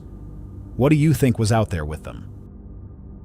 On April 6, 2026, a family taking part in an Easter egg hunt at a public park in Long Beach, California, made a disturbing discovery. Near Forest Park, partially buried in the dirt, in an area where children had been searching for eggs just moments earlier, they found what appeared to be a small human skull. Investigators arrived and cordoned off sections of the park with crime scene tape. Authorities later recovered additional remains and transported them to a forensic science center for examination. The focus turned to determining how long the remains had been there. Early reports suggested the remains may belong to a child, though identification was still underway at the time. Cases like this leave a lot of questions open while the process moves forward, and the people closest to it are left waiting for answers. Hopefully, those answers come soon. What do you think investigators will find once the examination is complete? A team of paranormal investigators from the YouTube channel Vlogs visited a haunted graveyard to explore and spend the night. While walking through the cemetery, they noticed something in the distance. A pale white figure standing completely still. Frightened, the team backed up and ran before anything else could happen. Some might say it was just a graveyard statue they hadn't noticed on the way in. But given where they were and what they came looking for, that explanation might be harder to accept. What do you think they actually saw out there? In July 2001, a 13-year-old Boy Scout named Cody Clausen became separated from his troop during a camping trip near Yellowstone National Park in Wyoming. The group was staying at Camp Lal when Cody was helping carry supplies from a nearby parking area. At some point, he took a wrong turn and quickly lost his bearings in the dense wilderness. The further he walked trying to find his way back, the more lost he became. By the time anyone realized he was missing, a large search operation was already being organized. Rescue teams, volunteers, and aircraft began covering the rugged terrain. Cody was alone for more than 18 hours. He faced cold temperatures, rain, and at one point encountered nearby wildlife. To get through the night, he took shelter in a small cave. The next day, he remembered something from his Boy Scout training. Using his belt buckle, he reflected sunlight toward a helicopter passing overhead. The flash caught the pilot's attention. The helicopter moved in and spotted him. The pilot turned out to be actor Harrison Ford, who had been volunteering for search and rescue missions in the area. He helped locate Cody and brought him out of the wilderness safely. One small detail from a training manual ended up being the difference between staying lost and being found. What do you think would have happened if Cody hadn't remembered that technique? A group was hiking through the forest when they spotted something in the distance. No. What? They went quiet and started recording. The footage is blurry, but looking closely, a large upright figure can be seen moving between the trees. Some people view clips like this as possible evidence of an unknown creature. Others argue it could be a person or a known animal, misidentified under poor visibility conditions. Neither side has a clean answer. What do you think was moving through those trees? Someone was reviewing footage from a wildlife camera placed deep in a forest when something unusual appeared in the recording. At first, it looked like movement in the bushes, possibly an animal. But as the figure got closer to the camera, its shape became clearer. It looked like an old man. The person posted the footage to local groups. No one recognized him. Who was out there in the middle of the forest and why? Those questions still don't have answers. What do you think that figure actually was? A group of urban explorers came across a hidden cave deep in the woods. Curious and uneasy, they decided to go in. Inside, they found a tunnel system that appeared to stretch for miles. Scattered throughout were pieces of children's clothing. No one in the group had an explanation for how they got there. They pushed deeper into the tunnels. The further they went, the more disoriented they became. A feeling of being watched started to set in, though they couldn't identify a source. What they didn't know at the time was that something had already been captured on camera. In the footage, a figure can be seen standing in the darkness watching them, completely unnoticed while they were down there. The explorers made it out safely, but the questions didn't leave with them. Tunnels like that don't usually stay hidden without a reason, and clothing in that kind of place points to something that's hard to dismiss. What do you think was really down there watching them? A camper in the Appalachian Mountains posted footage from an evening at his campsite.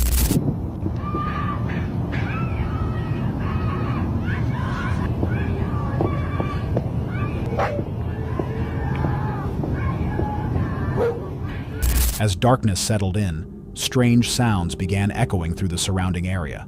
What seemed like a woman screaming and dogs barking somewhere in the distance. He scanned the darkness with his camera.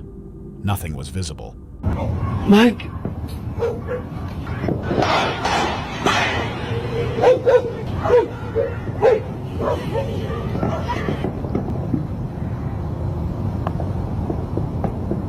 The Appalachians have a well-known history of unexplained reports.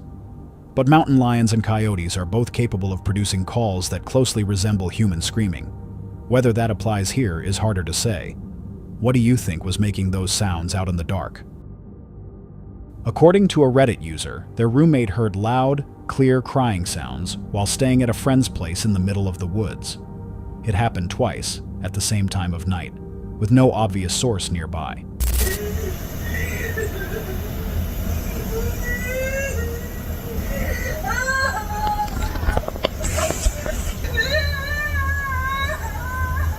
What made it stranger was that the housing area had mostly male occupants, which left people questioning where such loud, human-like cries could be coming from. Some thought it might be a real person in distress. Ray.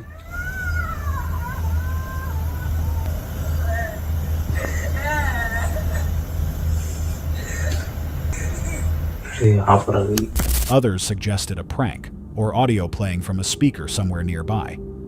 The source of those sounds was never identified. What do you think was making those cries out in the woods? A hunter was going through trail camera footage recorded in a forest when something unusual appeared between the trees. A strange shape came into view. The darkness made it hard to see clearly, but whatever it was didn't look normal. Some believe it could be a known animal caught at the right angle, with light reflecting off its eyes. Others argue it doesn't resemble anything familiar. Trail cameras capture a lot of things that turn out to have simple explanations, but not every frame fits that pattern. What do you think showed up in that footage?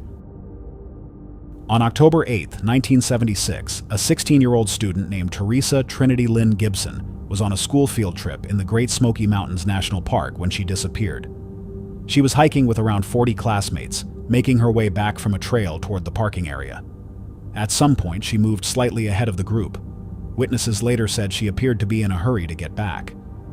But when the rest of the students reached the bus, she was gone. Search efforts began almost immediately. Dozens of people, along with trained dogs, combed the mountains for days. Her scent was picked up along nearby trails, even leading toward a road, and then it stopped. No clear signs of what happened. Some believe she may have gotten lost in the wilderness. Others think she could have encountered someone on the trail. After decades, neither explanation has been confirmed. Cases like this leave a gap that's hard to close, especially when the trail goes cold so close to a road. What do you think happened to Teresa that day? TikTok user Eongan and a friend were exploring an abandoned nursing home when they decided to record the space for a video. After reviewing the footage, they realized something unexpected had been captured, something they hadn't noticed while they were inside. They went back with another friend to look for an explanation. What they encountered on that second visit left all three of them visibly shaken. Crazy? Whether there was another person inside, a squatter, or something else entirely, no one could say for certain. Some abandoned buildings do attract trespassers, and that alone can explain a lot. But the reaction of everyone present suggested this felt like more than that. What do you think was in there with them? A Reddit user was hiking alone with their dogs near a historical trail south of Athens, Georgia, along the Oconee River. They meant to take a photo but accidentally recorded a short video clip instead. When they reviewed the footage, they noticed something they hadn't caught in the moment. A strange noise audible briefly in the recording before it cuts out.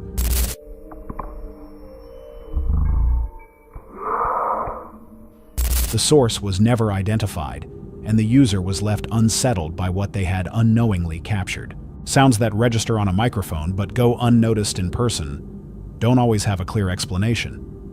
What do you think made that noise on the trail? Reddit user Cheap Category 4357 was exploring a remote, hard-to-reach area in the Uinta Mountains. He regularly seeks out unusual locations he finds on maps, and this one was particularly isolated, about a 15-minute drive from any main road, followed by a 5 to 10-minute hike past a closed gate. While moving off trail, he came across something that didn't have an easy explanation. Under a tree was a scattered collection of around 20 school backpacks, along with clothing, jackets, socks, and underwear. Bottles of aspirin and other unidentified pills were on the ground. In nearby areas, there were